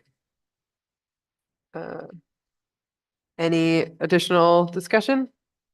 Okay, so next we have RL 24-93, an ordinance to amend Charter Chapter 307-35 for vending hours considered in rules and procedures, special studies. Hand things over to Councilman Hotchkiss, who is both the chair and the presenter. Thank you. So the inspiration for this came from a gentleman who had a food cart and was applying for his permit in the clerk's office. And he, I think originally was anticipating doing late night food cart operations in the city, but currently our food cart permits only allow from 9 a.m. until 9 p.m. And according to him, that makes his business not really viable. It's extremely slow during the day, and he was kind of anticipating and counting on those like late night hours to really be a significant portion of the business that he was looking for. So we had a discussion during the special rules committee. I think most people acknowledge and recognize that right now we don't really have a food cart scene in Binghamton. I think part of that is due to how restrictive our permits are. And then the other part is I think there has been a history of pushback from brick and mortar restaurants that don't really want to see it as competition for what they're providing. So there's a little give and take with this, but I thought it was the last time this had been changed. It's been quite some time, so I think it would be interesting to experiment and open this up to late night, but also I wanted to open it up to earlier in the morning so that there would be the viability of like a breakfast cart that could do like coffee and donuts or something to that effect. Does anybody have any questions for me? Yeah, what made you pick 1 a.m. instead of coinciding with the nightlife downtown ending at 3? I think there was I had a conversation with him in person and I was trying to recall that, and that's what I originally put in the RL just so that we could get it on the agenda. But then I think what we're actually targeting is 3 PM on, I think Thursday, Friday, Saturday is like the late nights, and then could bring it back. And I'm flexible on that if anybody has suggestions of the hours, but it's just like there's certain nights when people are out downtown and then they're gone. Just to kind of make sure I'm straight in my mind on these, Sarah, if you jump in, we only have, I believe, 6 pushcart licenses. They're all downtown, and they're all in relatively, I mean, it's downtown, so all relatively commercial spots. So I don't think we have any concerns of these disrupting people that are choosing to live in a very quiet neighborhood environment. These are very commercial spots in the downtown scene. And what I got thinking about was that, gosh, all you have to do is park on essentially private property outside of downtown, and you can operate a food cart. We don't have permitting that really affects that. So I'm thinking of the one that operates very late now on the corner of, which does have delicious chicken, but operates late on the corner of Murray and Main now. It's, just a couple blocks away from the gentleman that presented it at council. So somebody that's going through the process, getting a permit, setting up in a sanctioned location is really being, I think, restricted here in kind of an unfair way. So this RL went to rules and special studies because we were discussing that there might be a study aspect or a iterative trial and error aspect to this. So I wanted you to elaborate on that, if you could. Yeah, I was just thinking that I think it's good to be a little bit experimental. I think a lot of people have the idea that like I like the idea of like plasticity and flexibility and having a dynamic city that's willing to change with the times, but also be able to adjust if we make a wrong turn. But I think that experimentation should be there. So I would be willing to ask for like business impact for other late night spots if they want to share their typical numbers, and then like what they have seen if there is one cart operating downtown at the same time. I'm planning on reaching out anyways, but I think that would be a way to study it. And I think in general, there's probably a perception that there will be this increased competition, which is negative to the places that are currently doing late night. But I dug into this a little bit more because now it got me thinking, and a lot of places that have like pro food cart, pro food truck, it offers it increases vibrancy, but it also makes like food startups more viable. Like brick and mortar, like restaurants it's challenging to run one if you want to do some different like culinary thing. I know we got this culinary school, a kid coming out of school trying to open up a brick and mortar would be really difficult, but like if they had just a food cart that they could potentially be experimenting with and practicing business and entrepreneurship while offering more to our culinary scene, I think that's really, really positive. And that could eventually evolve from the food cart to a brick and mortar. And I think also our current brick and mortars can adopt a more mobile strategy where that they can get more business and being out on the street, and that be a part of their business model. So I think it just offers more flexibility and it'll add to vibrancy overall downtown. So I think it'll be a net benefit. But I'm willing to monitor and change this in the future. But I think we should probably ride it out for about a year.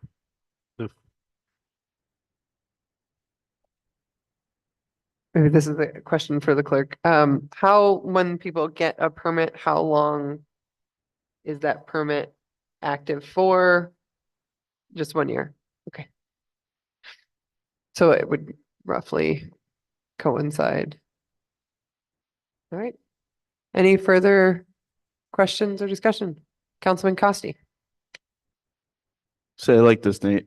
I think anytime there's less government regulations, I think it's better for small business and everyone involved. So thanks for bringing this to us. Thank you, Councilman Thank you, Costi. thank you for that. All right. We're ready to move on.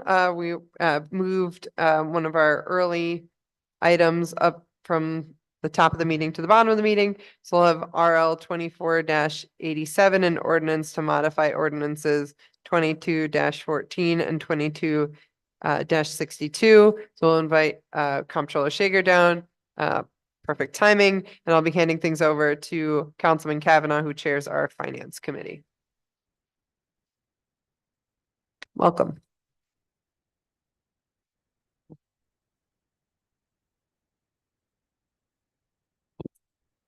Good evening. Good evening, Chuck. Well, I mean, we've discussed the reasoning behind this before. Would you like to take us through this, the Do you want me to walk? through reasoning? it? Yeah. Did everyone get a copy of what I sent Councilman Kavanaugh today? Yes.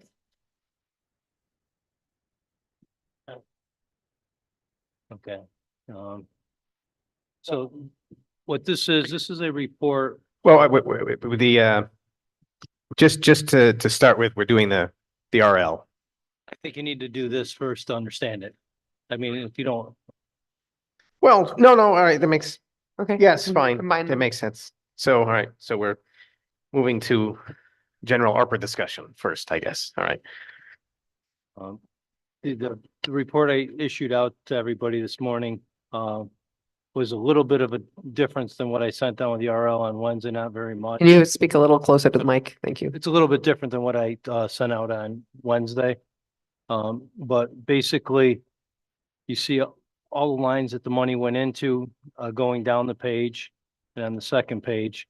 Then going across, I broke it out into columns: lost revenue, the 21 ordinances, the 22, 23, 24 ordinances, then the 23 budget, the 23 capital budget, and the 24 budget. Those are all the different ARPA movements of money that we used ARPA funds for. On the very last page, not trying to skip around here too much, you can find out which ordinances they were tied to. Okay, so if you wanted to go look them up, you can find those ordinances using that little tool. So if you look at the first one, the coronavirus expenses, we allocated $95,000 for coronavirus expenses, which was things that keep the city hall clean and different things like that during the virus time period of 20, 21, and 22. We spent a total of 82,000. Let me back up. The spent and encumbered is the amount of money that we spent on it, actually, as well as if we have a contract on that line. Some cases that may be a little different than that. If there's a wage line here that was money that was budgeted for 24, that money's been encumbered, although it hasn't been spent. We've only gone through basically 4 months. That's part of the encumbrance number. And the unspent is the funds that do not have a contract on them or are not spent as of, I'm going to say April 15th. Okay. So going across that first line, we allocated 95,000. We spent and encumbered $82,408, leaving $12,592 of unspent funds. As you go down that first page, you could see everything. It's pretty much spent or encumbered. Just to help everybody understand it, where you see personal services, that money could have been used on 3 different lines. It could have been used for premium pay, which was paid out in in late 21 to police and fire as part of their contract, and the Teamsters Union in 22. Also could have been paid out for retention, which went to police and Teamsters Union I think police went in 22 and 23, and Teamsters went in 23 and 24. But they're going to get it in July of this year. And then the third line would be employment, where we hired new people, such as in code enforcement, in other departments, made up $666,000. If you jump to the second page, you can see all the capital projects that we have, and I'll try to walk you through so you could get maybe a little bit better understanding. About a quarter of the way down, there's a line called H1680590004, computer hardware software. We allocated $670,000 in that line item in 2022. We have spent and encumbered $656,476.89, leaving a balance of unspent funds of $13,523.11. I could tell you some of these lines I know better than others. All this money, except for about 11,000, has been spent. The next line, the ARPA gun violence reduction, was $1 million allocated. I'm gonna guess we spent roughly 325,000 there. I don't remember the number off the top of my head, but we allocated overtime to be spent for police walking the streets. And on a quarterly basis for last year and this year, it's averaging about $27,500. And I'm putting that out through 26. That's what's encumbered in there, leaving 329,000 unspent. So go down, instead of going through them all, the last line item is the lost revenue. If you go to page 3, is a breakout of that.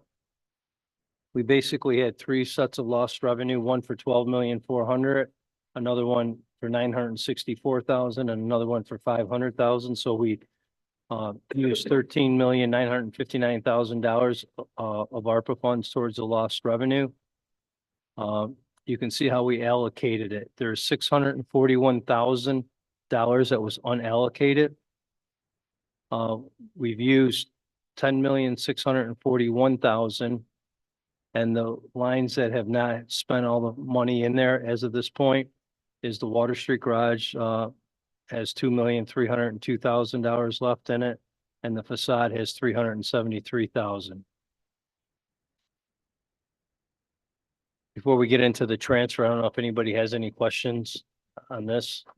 I have a few. One, it says the unspent money in those lines. What happens with that money that's in the unspent? It's gonna be spent, I would think, okay, like example being, there's some in sewer lines, you know, that money will be probably allocated out in the next month or so. So as of right now, it's not spent. As of today, it was not spent, correct. There's not a purchase order or a contract on it as of today in that lines. So could we possibly allocate that to something else, or is that for that in particularly? Because when I'm looking at this, like this has nothing to do with you, Chuck. To me, in these lines, it just looks like, all right, we have a problem. Let's just use ARPA funds. And it's not towards you, but when I'm looking at this, it looks like not us, but the city of Binghamton has used this once in a lifetime funding on just things that, all right, we have the money for ARPA when we should have been using it for the needs for the people of Binghamton. It's not against you, but from looking through this, it just looks like it was kind of used as just something to fix minor problems instead of things where this money should have fixed bigger problems. I think in some way, Kendra, I can give you an example of the premium pay. I was part of the negotiations with the unions, and we utilized those funds to lower their wage increases, which benefits all of the city residents. We actually got a 0 1 year from a union in exchange for that premium pay up front. So, and that saves not only in that year, but that 2% is forever. Every contract. So, I mean, I think every single thing here has some type of merit to it, why it was done the way it was. You think so? I do. I mean, there's a lot of money that went to affordable housing here. I mean, there is quite a bit. I'm Not enough. not disagreeing that we probably don't use more. And the other aspect of this that I think is important, that I think both mayors did, is that whenever they gave out money, they try to leverage that money. Okay, so example that if you gave someone $1 million, hopefully they were doing a $3 million project. Okay, it wasn't just $1 million to solve one problem. It was $1 million to get a $3 million project done. Example being the mental health facility over in, I think it's in the west side. That was a perfect example. I think we gave them a couple $100,000 for them to do a $2 million project to assist them over the threshold on that. I think the same could be said for the housing thing that was going over on, I think off Liberty Street. I don't know the exact numbers of everything. Munsell. Mhm. Months, yep. Yep. So it wasn't like just giving them $500,000 to do a $500,000 project. It was giving them $500,000 to do a $1.5 or $2 million project, so that you're leveraging that money. I have a question, Chuck. So you explained some of these personal service line items, but there's actually 16 of these line items that are listed as personal services. So how do we find out what each and every one was used for as a personal service? I have a breakdown of it. Okay. Can you email that to us tomorrow, please? It's not quite as simple, but yes, Yeah. okay, I have to go pull a spreadsheet together and. You know, To the end of the week then, would that be No, so- sufficient time for you? like when you look, yeah, so when you look at the very bottom, you see CL, FX, and G.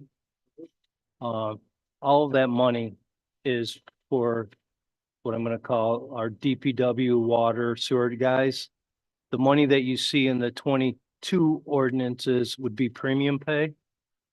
The lines you see in 23 would have been retention pay. And the lines that you see in the 24 budget would be retention pay. Okay, now that's a simple one to explain to you. Okay, but that's how I would try to break that out to you. Yeah, I mean, any way that you could break that out to us, just, I mean, when I'm looking at this and I'm seeing personal services, I might as well look at a blank piece of paper because it doesn't explain anything to me. Right, and you basically to really understand this, Michael, you have to know the department numbers. Okay. which Yeah. Would make it a little bit easier, such as if you go to A3120, that would be the police department. So the 596 would have been the premium pay, the 326 and the 441 would have been the retention pay. But like, what would a CL 8160 be? I knew A was police, but I have no idea what that is. Which one? CL 8160, personal services for $120,000. That would have been for our refuse individuals. Okay, that's why I would like a Yeah. breakdown though.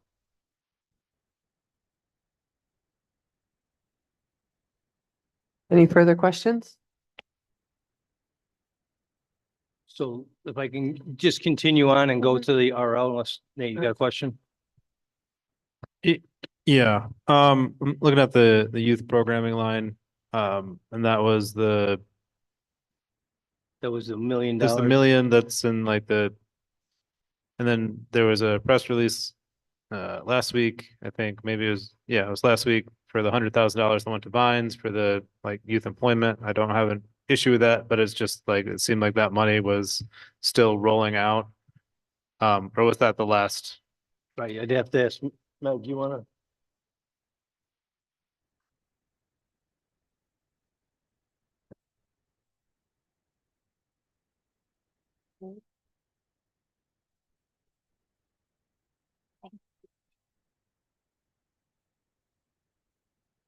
So you were asking about the allocation, the announcement regarding fines last week, is that right? I'm wondering if there's any more youth programming funds in that line. Yep. Yeah, so that 850 that is shown, I believe, that was allocated to the Community Foundation. We partnered with them to create that $1 million youth fund. And they basically assisted us with the grant in that they accepted applications from service providers. And they helped with the assessment and awarding of those grants. So the last city council approved the allocation of that funding to the Community Foundation. And from there, it's going to these various nonprofits through that application project. Vines was the last one that was announced last week. So will that be the final announced So they've project? all been allocated, but I think there are probably still others that are forthcoming. But that money was allocated, I think, at the end of last year. Right. So you're saying it was allocated, but this is also saying it's spent. It went to the community foundation. That's And correct. They handed a check to the community foundation and now the community foundation is rolling out the money. So we don't know how much, there could be more money with the community foundation, but this spreadsheet doesn't indicate how much or what that is. Yeah, no, there's not. It has all been allocated to the community foundation and then to the organizations from there. Okay. Thank you. So, The mic back, yeah. Sorry. And keep it nice and close to your mouth. I'm really straining to hear you. so on the sheet I sent out today, it didn't have this information, but it was with, what I talked to you about before. I went through every single, and I won't say I did, I had a lady in my office go through every single legislation piece, looking for stuff related to ARPA. We wrote it all down. We went through every single thing. We found multiple things that were in error, okay, both ways. Everything that we've allocated is $46,537,044.76. We are allocated $46,184,671, leaving a difference of $352,370.80. On the proposed amendment that I sent out last Wednesday, I said to move $12,408 out of the top line here for coronavirus expenses and move that back into the revenue line for ARPA funds. After finalizing this report, that amount should be $12,592, not $12,408. Sir, I'll give you this when I'm done so you see it, okay? That means the next line, we're gonna take money back from the lost revenue and put it back into the ARPA revenue line. And that amount would be $339,778.78. When that's all said and done, that will leave roughly, and I didn't calculate it here, it's roughly $301,000 in lost revenue to be spent that is not allocated or anything of that nature. So, Robert, if you take that 641 on page 3 for 137 and you subtract 12,592 and subtract 339, 778.72, that'll get you the remaining balance. If I remember, it's like 301,000 and change.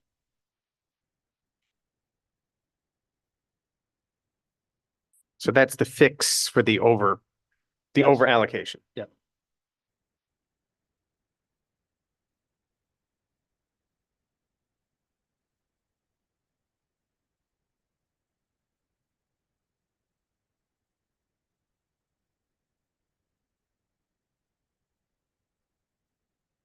Any further questions?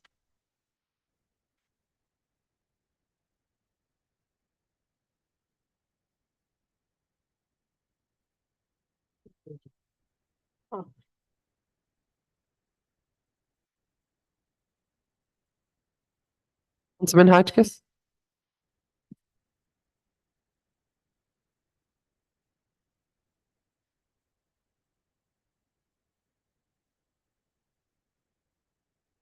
So, okay, I'm just double check that I'm understanding this correctly. So this RL is, you're pulling back funds, to put our balance at 0 for For the ARPA, the ARPA. for the total ARPA dollars, yes. There's Okay. still $300,000 in the lost revenue after we do these transactions that can be allocated. Okay. Um.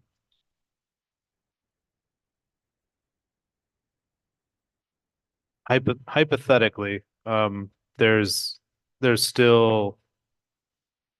uh, Previously, you had quoted, um. No, I don't even want to say that, but just looking at this spreadsheet, there's unspent funds. Hypothetically, they could also be clawed back as well. If,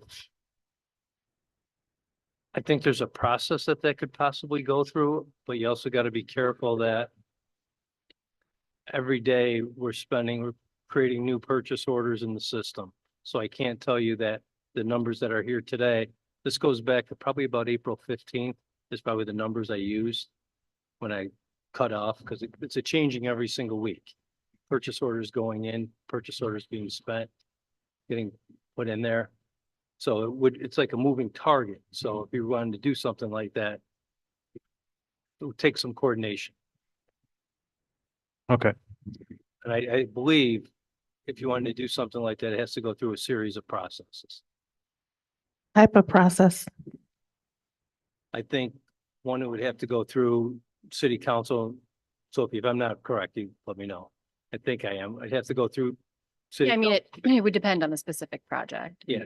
Right? So it's hard to give you definitive answer as to a specific process. But don't you think that's like kind of scary that we don't know like the definitive numbers of things? Like we're just kind of on the whim when there's people that need this money. There's things that we can allocate this money. I like I said, I do understand that, you know, we don't know the numbers, but I just feel like when it's being explained, it's just kind of like in a bubble, which I feel like it's unfair to us on city council that there's not anything accurate and precise, like, I think so, there is a precise number. okay. $301,000.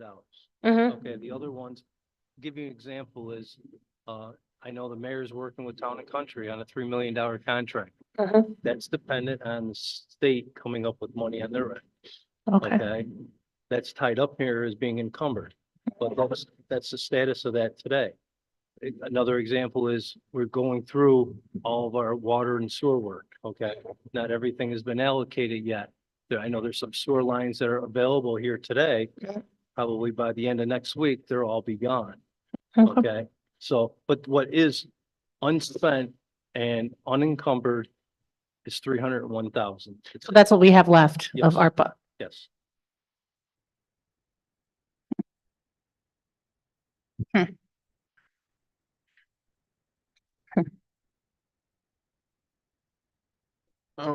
Chuck, Nope, Councilman Porter.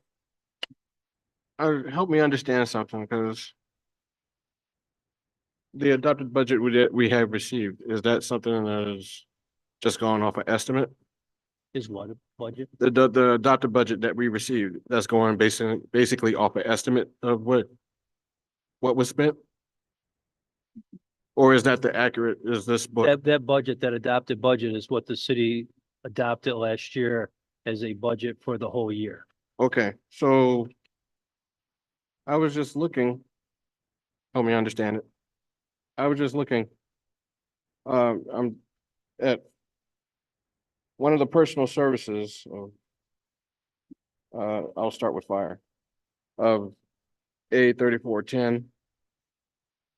And I was comparing it to the 22. It says expended in 2022. And basically when I'm following along, I'm looking and I'm seeing that during 2022 ordinance, in parentheses, that's 101,876.47. Am I correct? Yes. So Okay, so with that compared to 20, 101,000 would have been a reduction. there'd been a reduction from the 8,800,000 and is the 50 is When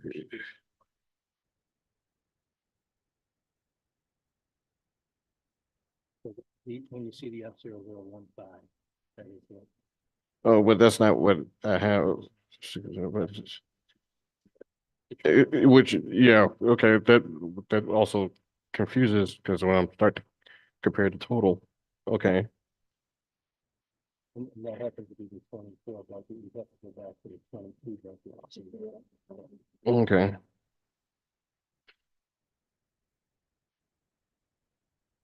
You want to come in any night. I'm just saying, I was just looking at it, and I was looking at how the bigger difference from what supposed to be, I'm guessing, what has been expended from, that was through on October 20th and 23 of 7 million. But based on what you're saying, using that personal services, we used only 112,799, which leads us to, okay. Okay. It'd be a lot simpler to bring you in my office. I could show you everything and make it easier instead of going through the budget, actually seeing the actual data.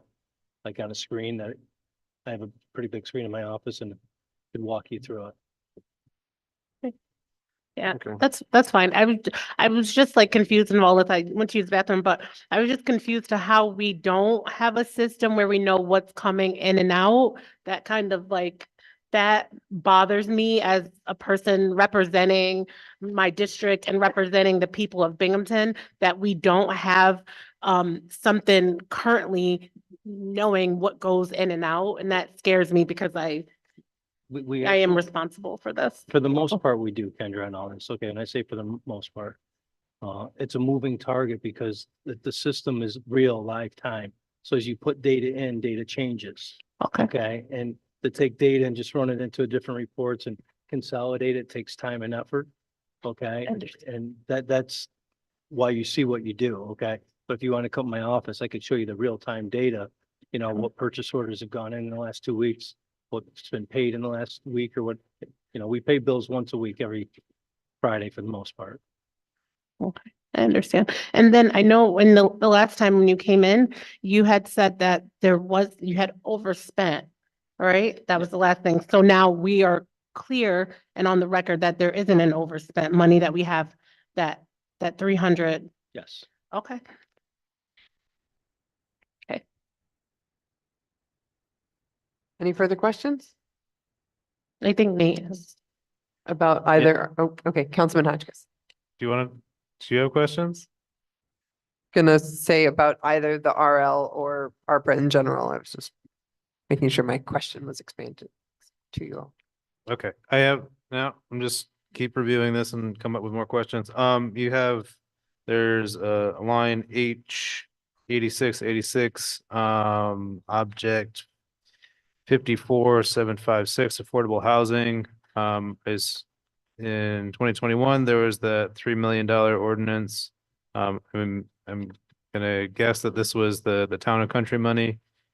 The 3 million is the town and country money, the 2,211,000 is, I think, the opportunities for Broome. And then the 2.5, no, that's the 2.5, the 20. Like, you remember what the 2.2 million was? I didn't hear.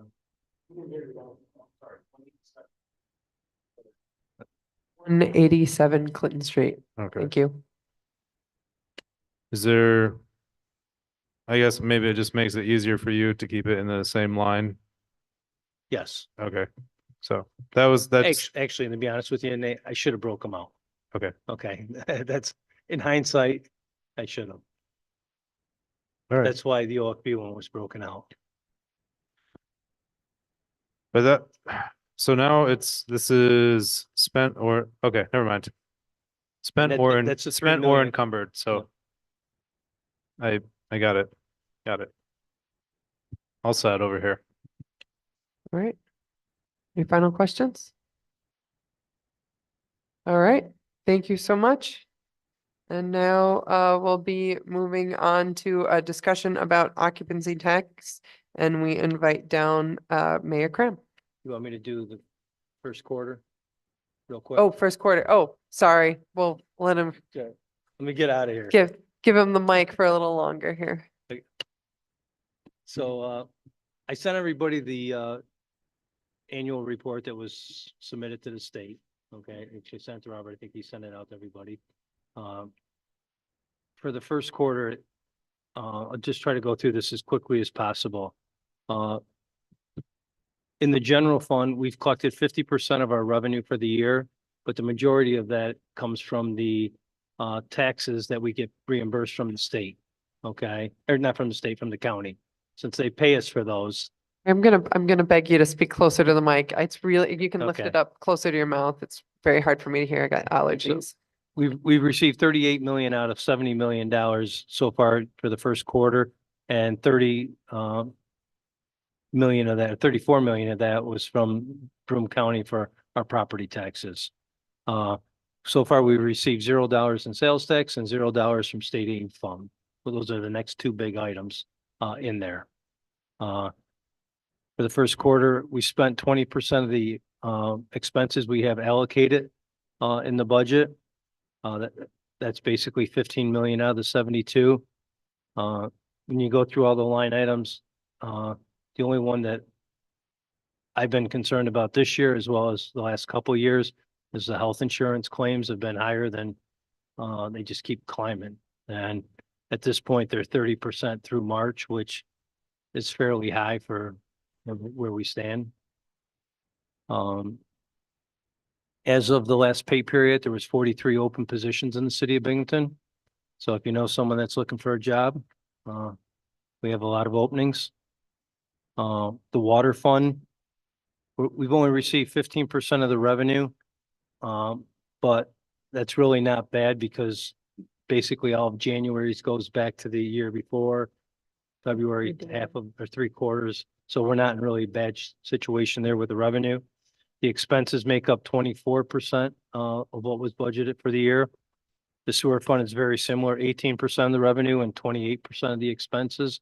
One thing in both the water and sewer fund, we've paid 50% of the principal payments.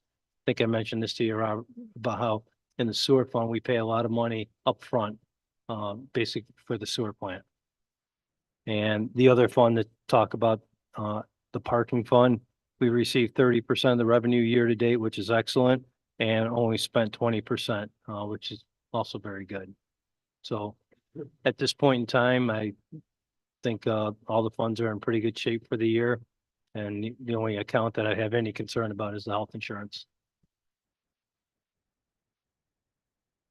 Is there any actions being taken to try and reduce health insurance costs? All we can try to do is have healthy employees. I mean, it's on a claims basis. So if I go to the hospital or doctors, we're paying that claim. And the numbers have been climbing the last couple of years. Thank you. Any further questions? Nope. I got one. Councilman Hotchkiss. Do you want to go first? Okay, for the salaries for the 40 some odd open positions, what happens with that money that's unspent? There's, as a whole, it would go back to fund balance, or we could do a movement to put that into some other line to spend it out of. In this year's budget, we allocated roughly anticipating over $900,000 worth of unspent wages, so we have to get to that point before we can do anything with it. I can't remember the line item, but I think it's A9889 or 9989. You'll see a minus like 930,000 change. So we have to accumulate $900,000 in unspent salaries in order for that money to Yes. go anywhere? It's Correct. just, okay. And it's not like a number that we picked out of the sky. It's just the history of what. Planned for? Yeah. Yeah. Thank you. Any further questions? All right.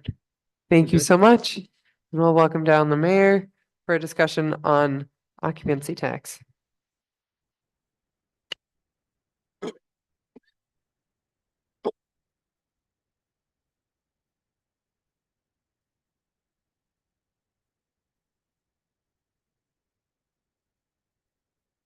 Hi there. Welcome. there's some printed copies making their way around, what I emailed everyone this afternoon.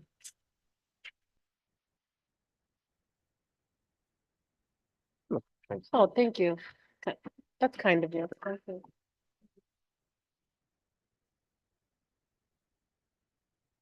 Let me, is the floor mine? Okay. So kind of essentially before us is looking to kind of collectively solve a problem here. The problem is that we have a publicly owned baseball stadium, that the debt service on that stadium and the annual non-routine maintenance costs that the city is responsible for.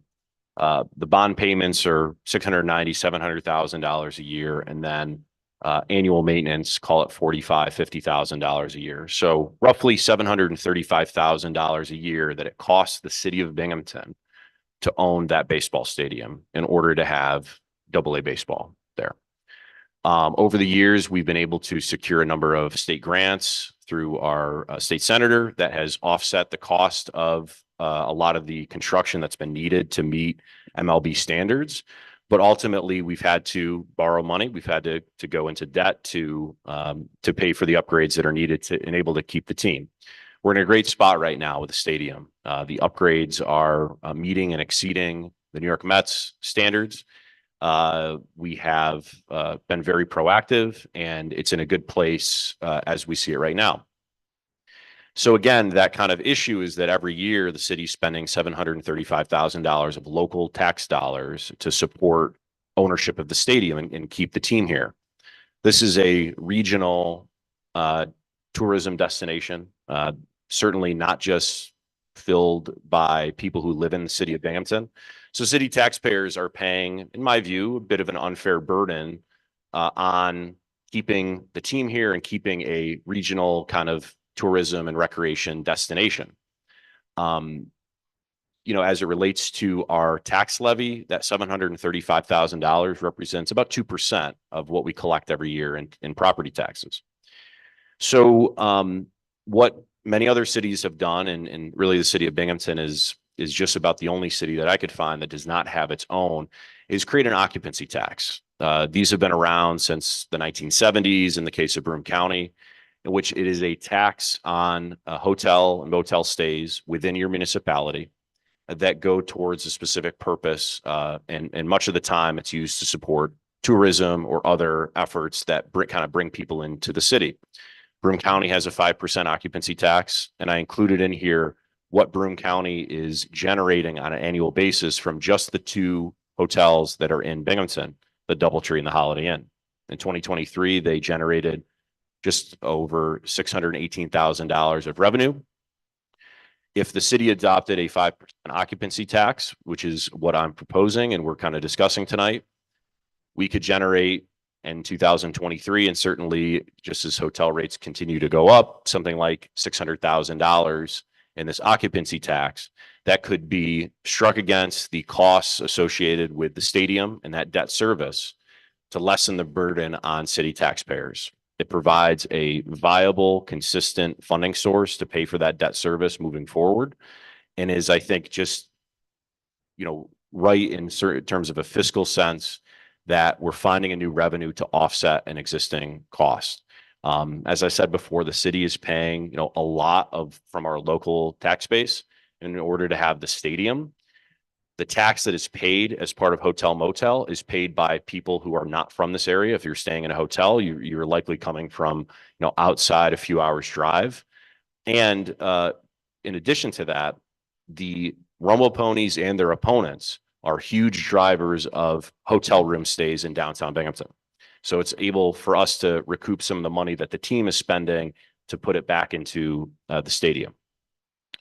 In researching this and talking to specifically Assemblywoman Lupardo's office, and there's been further communication from Senator Webb's office, in order to make this happen, there has to be a home rule process with the state legislature where there is an Assembly and Senate bill that are introduced, that the city of Binghamton then makes that application for home rule authorization from the New York State legislature, and then would adopt through local law this occupancy tax. So, the window is closing for this year, in terms of the session. And, I wanted to bring it to the council. I think that it's a good fiscal move, and one that could ultimately make budgeting easier, getting us to that, tax relief, or keeping things flat in terms of the property tax rate, which is really important. And also in the spirit of, I think, occupancy taxes generally, which are tied to tourism and things that are bringing people into your city for an economic purpose, which certainly the baseball team is doing and that stadium is doing. Thank you. And I mean, I think the big thing is that regardless of even if we had a team or not, we still owe that money, right? Because it's debt. That's correct. Yep. That's not money that there's a way to not pay. So as the mayor stated, the window is closing for this year. So if we want to get this in place, we got some guidance from Senator Webb's office, who's requiring that we pass a resolution asking them to start the process, essentially. Then they will get a official state Senate bill number and an official state assembly bill number. Then it comes back to us to do the actual local law request, and that resolution with these preliminary bill numbers, and then they'll get to work on it. So the timeline for getting the process started is very short, to the point where we might, if we want to do this, might consider a special meeting this week to actually pass that resolution, just in support of it, so we can get that preliminary bill number going. And certainly the process to adopt a local law would happen further down the line. Correct. Obviously everyone has opportunity to get input. There'd be a chance for public comment. I'm sure the hotels would want to weigh in, as well as, anything else. So that doesn't bind us to actually adopting it, but at least allows us to explore the process. Exactly. And yes, so in order to do an occupancy tax, they do require both a letter from the mayor and a resolution from city council. So there has to be some sort of agreement on that. There are decisions to be made. Obviously, the mayor is proposing that the size of the debt that we have to pay for the stadium matches up, and there's a logical connection there, but technically, we can dedicate the money to different types of funds. We're not locked in until we actually lock in with the state as to what we're doing with that. So the things that we have to decide is the percentage of occupancy tax that we'd like if we want to do this. So obviously in this spreadsheet that we've received, it's a 5%, looking at a 5%, but that's not, doesn't have to be 5%. And then on the spreadsheet, we have the occupancy tax linking it to the stadium expense, but that is not something that's formally locked in. And then the third thing that came up, I spoke to both Lepardo's office and Webb's office, is that these are typically sunsetted. So having a date for how many years we expect to have this tax. I was provided with the recent occupancy tax home rule bill from resolution from Portland. So we have a draft resolution and it should be in the packet. Yes. Oh, perfect. Yes.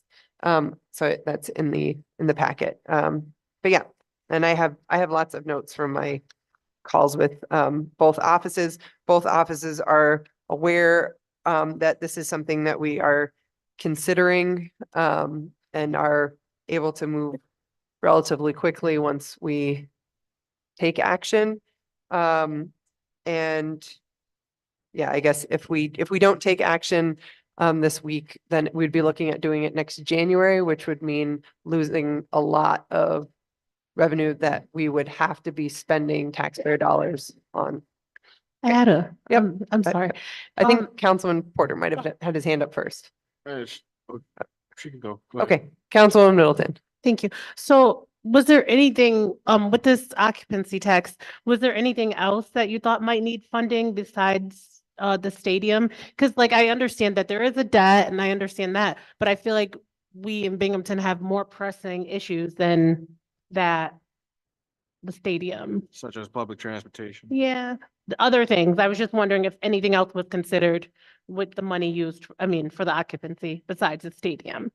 Yeah, so I think the stadium makes sense for a number of different reasons. There's kind of three main things. Number one, there's a direct tie to tourism and people coming in from out of town as a draw. So if we're going to be taxing, basically, passing along this to consumers, there has to be, I think, for good government purposes, a logical tie to an occupancy tax and then a tourism related kind of expense.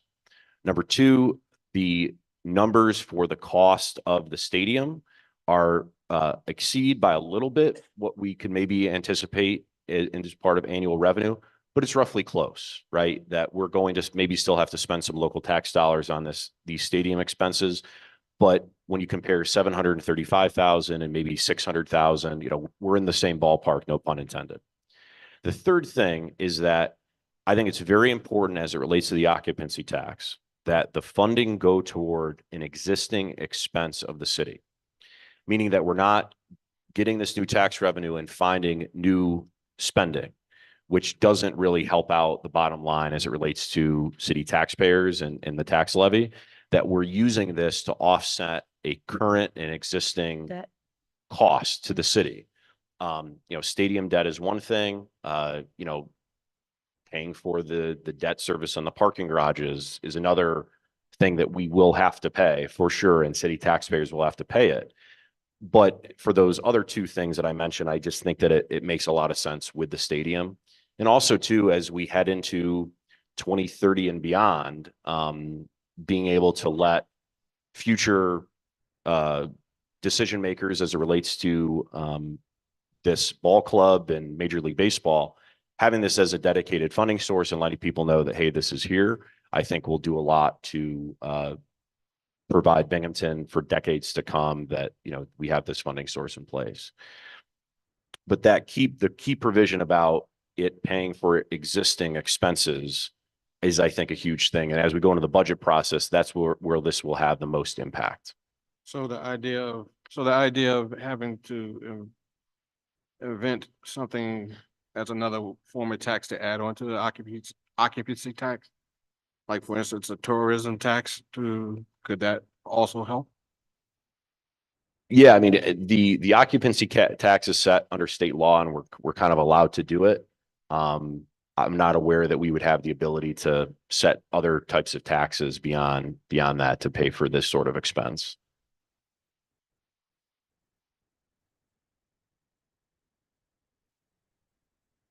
So my impression is that basically, had ARPA not existed, taxes would, just to maintain the basics that the city has going for it, taxes would have gone up dramatically. But we used, as we going through that ARPA, some of that was used to kind of offset and prevent a major tax increase this past year.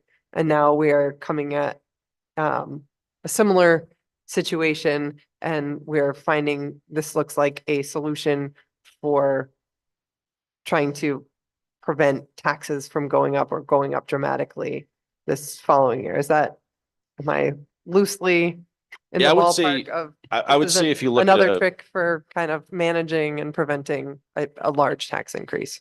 I would say though, with the general fund budget around, say 64 million, I don't have the exact numbers. I mean, the ARPA allocation on an annual basis was not, a total difference maker in terms of whether taxes have to go up, have to go down. I think that, I come from a standpoint that I don't want to see any sort of tax increases. So, it's do you raise taxes? Do you find other revenue streams? Do you have to make very tough cuts? Those are all things that help us kind of manage the city budget. And also, as we head into 2025, you've got the contractual expenses that are going to be going up. the cost of everything kind of goes up. Certainly, we can plan on budgeting more in sales tax, but still trying to remain conservative on that. And so, this debt is not kind of going anywhere. And I think more towards what I said at the beginning is that, right now, city homeowners and small businesses are shouldering the cost for that stadium. And it's just a fairness issue as well, that we should try to limit the amount that city taxpayers are paying for really a regional entertainment and sports facility, right? We took on the project as the city back during the Crab administration. It was a great idea and has provided hundreds of thousands, if not millions of people entertainment over the years. But I think we have to look at it from a standpoint of if we can offset this through people that are coming in out of town and paying this occupancy tax, it's a good thing for the taxpayers to have happen. So Mayor, I got something. So I'm looking through this city of Cortland legislation that promotes that, and the way they word it is the city of Cortland Common Council finds that the implementation of a hotel and motel tax rate would benefit the city by providing additional revenues for the promotion of tourism, cultural programs, parks and recreation, and the critical infrastructure and capital improvement projects necessary. So if the occupancy tax did say we got enough revenue from the occupancy tax that it covered all what the stadium would need and we had a surplus, would we be able to roll that over into critical infrastructure or even capital improvement projects? I think it's a great question. And I think that we'll have to, when crafting that local law that details that, we'll have to work with Corporation Council to detail exactly that. Because yes, if in a few years, it's not seen right now, but if it does exceed the stadium related expenses, we would have to have some sort of kind of backstop, and whether it's just tourism kind of things, or if it's parks and recreation. Again, as long as it's an expense that is kind of already existing and it's not creating new spending, I really would be fine with it. I think I mentioned parking garages. That's another major investment that city taxpayers have to do that is used by people coming in from outside the city, including the hotels and including, downtown events. So that could be another factor as well. Okay. That's a great question. Thank you. I got a couple. Okay, Councilman Hotchkiss. I guess for starters, how long have you been looking at this occupancy tax? I had an initial meeting with the council president, the finance chair, maybe 6 weeks ago, something like that. I've been generally aware of it since a previous administration when we kind of noodled with it a little bit, but never put anything forward. Gotcha. And for what is you said Broome County already has an occupancy tax established. What do they spend their revenues on for that? I'm not sure exactly. I know it goes into the hotel motel fund. I think they do some of the small community grants out of that. Different allocation. I think support for Visit Binghamton, the Convention and Visitors Bureau is a big chunk of that revenue. But inside the county budget, they would detail where that money is spent. And I might be able to find my list of that somewhere. I had, yeah, Cornell Cooperative, I think. the Special zoo- items of expense, I the think zoo, it's called in yeah. the county budget. I do have notes somewhere from my call with County Executive Garner. So though, I mean, what's being mentioned for how they're using this doesn't seem like it's necessarily directly tied to like, I don't know, tourism or like stadium. You know what I mean? I know, I They understand. saw the zoo as like a regional tourism driver. A lot of the places are focused in that from the counties. Okay, and maybe I would need to explore that further. I am, what do I want to say here? I guess is in your search of other, a lot of people have already, a lot of music. Does this keep cutting out? All right. So other municipalities have occupancy taxes, but are they typically like funding stadiums, or do they have other uses? Is that something that you explored? Not in depth. I know, I mean, it's a wide range of uses, I think. We're unique that we have this publicly owned baseball stadium. There's only a few across the state that have that. I think the Hudson Valley has the Renegades, are a publicly owned, county-owned stadium. But if you go across, I mean, like the city of Cortland, for example, doesn't have something like we have. But it's a variety of different uses that this money can kind of go into, as the city of Cortland example used. Oh, I found my Garner notes. So You've got an answer, please. like Zoo, Gigi's Playhouse, Historical Society, Library System, Arts Council, Cornell Cooperative Extension. Again, he was just speaking to me directly, Well, like we those- weren't looking at notes, but offhand, these were ones that. Are those that he like mentioned. grants, small grants, or? Those are agencies that relate to the hotel tax county. So yeah, and then let's see, airport stuff. There's some Brownsfield stuff, Luma, Speedy Fest, Dick's Sports, sporting opening. I forgot what it's called. I don't golf. Lots of things. Yes, lots of things. Lots of things are funded through the county occupancy tax. So, we'll wrap up with this one. So I guess I think I don't, just at face value, I don't think I'm necessarily opposed to an occupancy tax. I do wish the stadium could be self-sustaining in some manner, and I think that probably everybody would prefer that it pays for itself through like ticket sales and vending and what have you. And that it wouldn't be a perpetual burden on taxpayers that may not even be using the stadium. Yeah,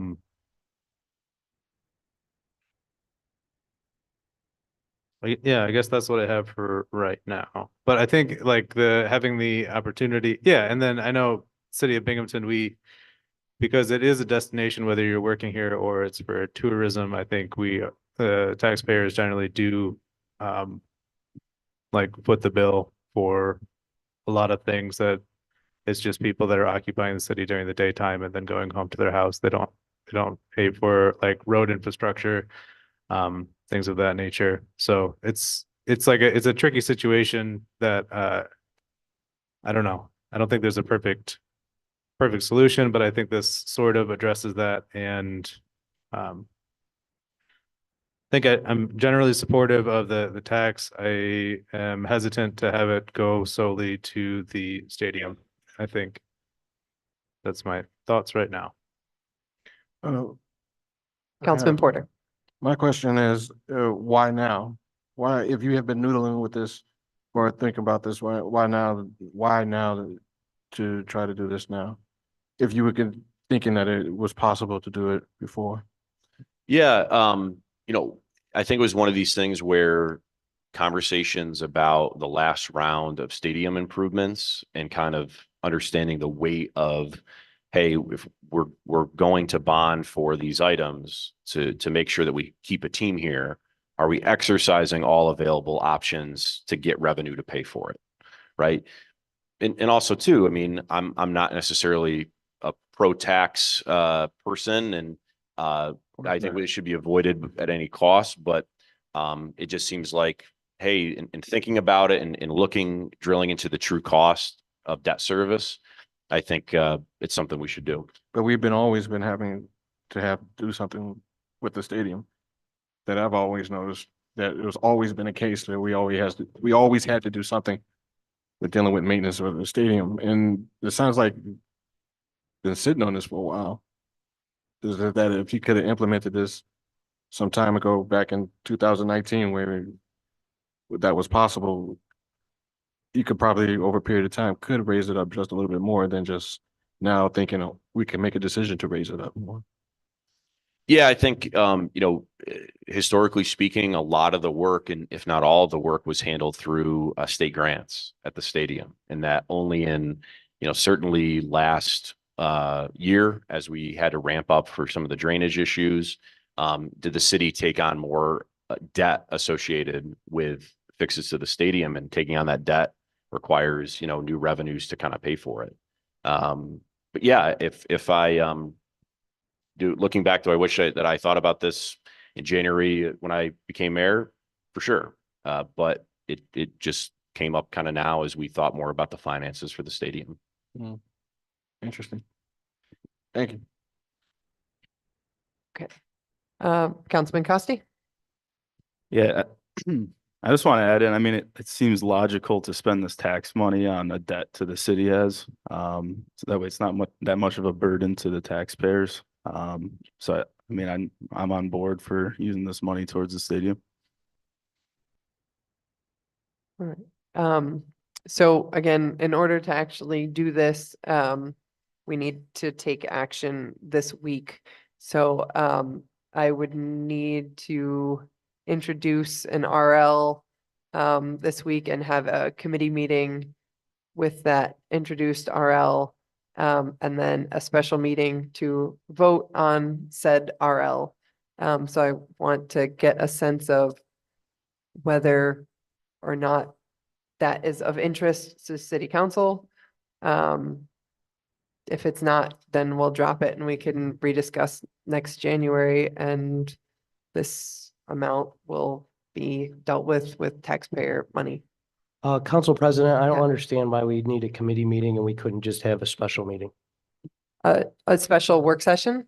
I don't Yeah, understand okay, why we would, however, why we I would mean, roll give it- back to committee after we've just done this in work session. You think we could, without having formally introduced an RL? We Is could- this good enough to count? Is as- this good enough to count as the? It if this- basically just doesn't have a number. It just doesn't have a number. Okay, if we're good with legal with that, then I'm good with saying, do people want a? So I will motion to expedite RL, what are we on, Sarah?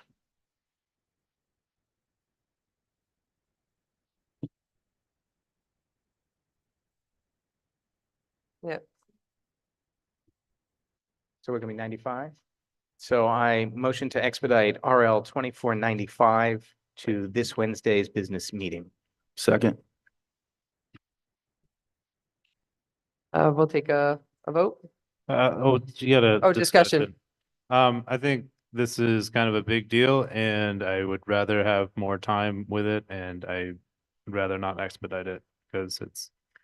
So this is just, again, this is just the request for them to get the bill numbers, basically. We will still have to do our formal long form local law request, so we can hammer out details then. We basically only have, 5 weeks till the session ends, I think, in Albany. So we're very tight. I absolutely appreciate and respect as somebody that also likes to ruminate. But I think I would appreciate okay. Oh, all right, sorry. 2494, not 2495. So, I mean, vote as you will with your conscience, of course, but in order for us to keep the window open in doing this, we need to, I think, start the process. So Corporation Council mentioned that I should Yeah, I think entertain. just for yeah. clarity's sake, because the discussion with Mayor Cram and the packet was already on the agenda and posted, it may be more cleaner to make a motion to amend the agenda to assign an RL number to this discussion item. And then certainly Council President could take a motion to expedite the RL once it's been given its appropriate number. Okay, I motion to create RL 2494 relating to the creation of an occupancy tax, requesting bill numbers from the state to create an to authorize Binghamton to create an occupancy tax. And then, well, that's And assign it and amend the agenda to reflect that. Oh, right. And then sorry. I would like to amend the agenda to add an RL number to the discussion about occupancy tax, and that will be RL 2494. Okay, is there a second? Second. Seconded by motioned by Councilman Kavanaugh, seconded by Councilman Costi. Discussion on the amendment, I guess. So. All right, good. So Well, now, technically, Nate acted like he was gonna make a motion towards a holdover, so, I mean, Okay. unless he was done, we should actually still see what he Okay. wants to do. I mean, that would be per Robert's rules. okay, so.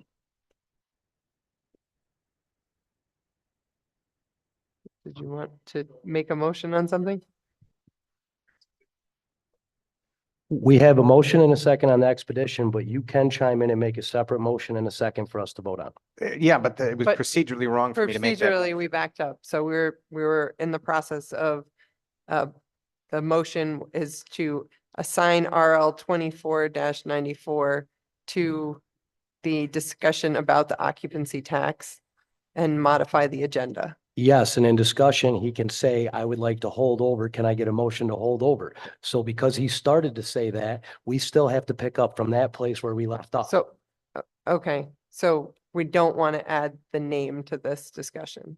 No, that's fine, but because we're in the discussion where he Okay. first acted like he wanted to Okay. make a motion to hold over, and I can't speak for Nate, but we have to finalize that before we can go Before on taking and vote. Robert's motion on adding a name. Okay, But the motion to expedite No. was out of order.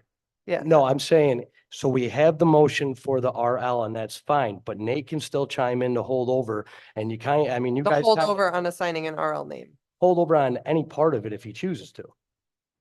I mean, What are- you what are guys we kind of holding cut him over? off and he stopped. He never even got to finish his thought. That's what I'm saying. I don't have, so I appreciate you, Councilman Dundon. I don't have an issue with you amending the agenda right now. But then we can, Discuss Go the from there. expedition when we're to the expedition, because that's not where we are right now. Okay, thank you. So we want to take a vote on amending the agenda to add RL 24-94 to what's currently listed as discussion about occupancy tax. Is there any discussion on that? Okay, so the clerk can call the roll. Councilmember Porter, Aye. Councilmember Middleton, Aye. Councilmember Kavanaugh, Aye. Councilmember Dundon, Aye. Councilmember Costi, Aye. Councilmember Hotchkiss, nay. Council President Matavetsky. Aye. 6-1, thank you. All right, so we have amended the agenda to add RL 24-94. Now we're getting to the point of a discussion of, Will if remake someone my wants to motion. reiterate a motion to expedite, I would like to make a then we can motion have a discussion on to that once it's expedite seconded. 2494 to this Wednesday's business meeting. I'll Please. second. So motioned by Councilman Kavanaugh, seconded by Councilman Costi. Now we can have a discussion on expediting. Councilman Hotchkiss. I don't think this should be expedited. That's all. Same here. I'll second that too. I want to get some more information on it before I just, I understand that there is a timeline on everything, but I just would like to read a little bit more information on it before it's expedited. I understand that there are rules and times, but I still feel like I would like to look into it a little bit more. Okay. So do we have any further discussion? Because then we'll vote on it. Again, you can vote it down. Just checking. Okay, so the clerk can call the roll on expedition. Councilmember Porter, Nay. Councilmember Middleton, Nay. Councilmember Kavanaugh, Aye. Councilmember Dundon, Yay. Councilmember Costi, Aye. Councilmember Hotchkiss, Nay. Council President Matavetsky. Aye. Thank you. That's 4-3. 4-3, the expedition passes. So we will be voting on this Wednesday. All right. Anything on occupancy tax? All right, thank Thank you. you very Thank much. Mayor. Now, we have, I would entertain a motion to enter executive session to review lawsuits involving the city. To discuss pending litigation. I'll make the motion. Okay. Second. Motioned by Councilman Costi, seconded by Councilman Hotchkiss. So we will, the clerk will take a roll to go into executive session. Councilmember Porter?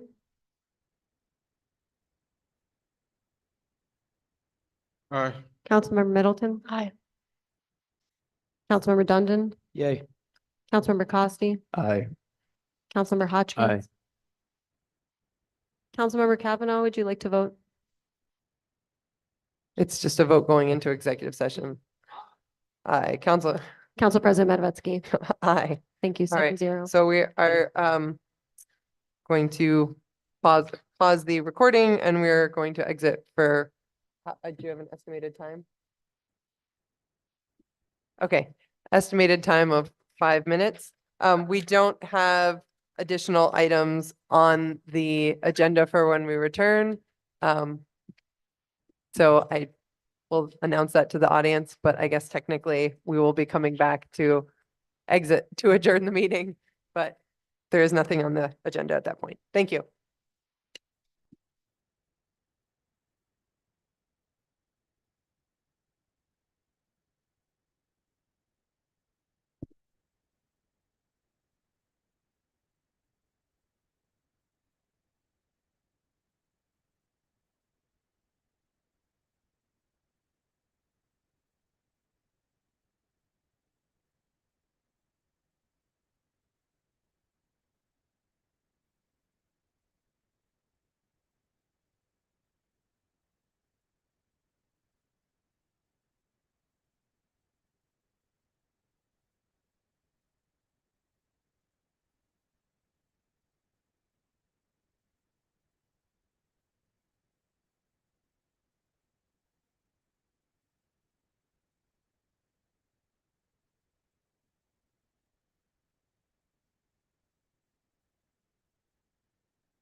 Oh, that, every time I kept saying something, that guy was getting so.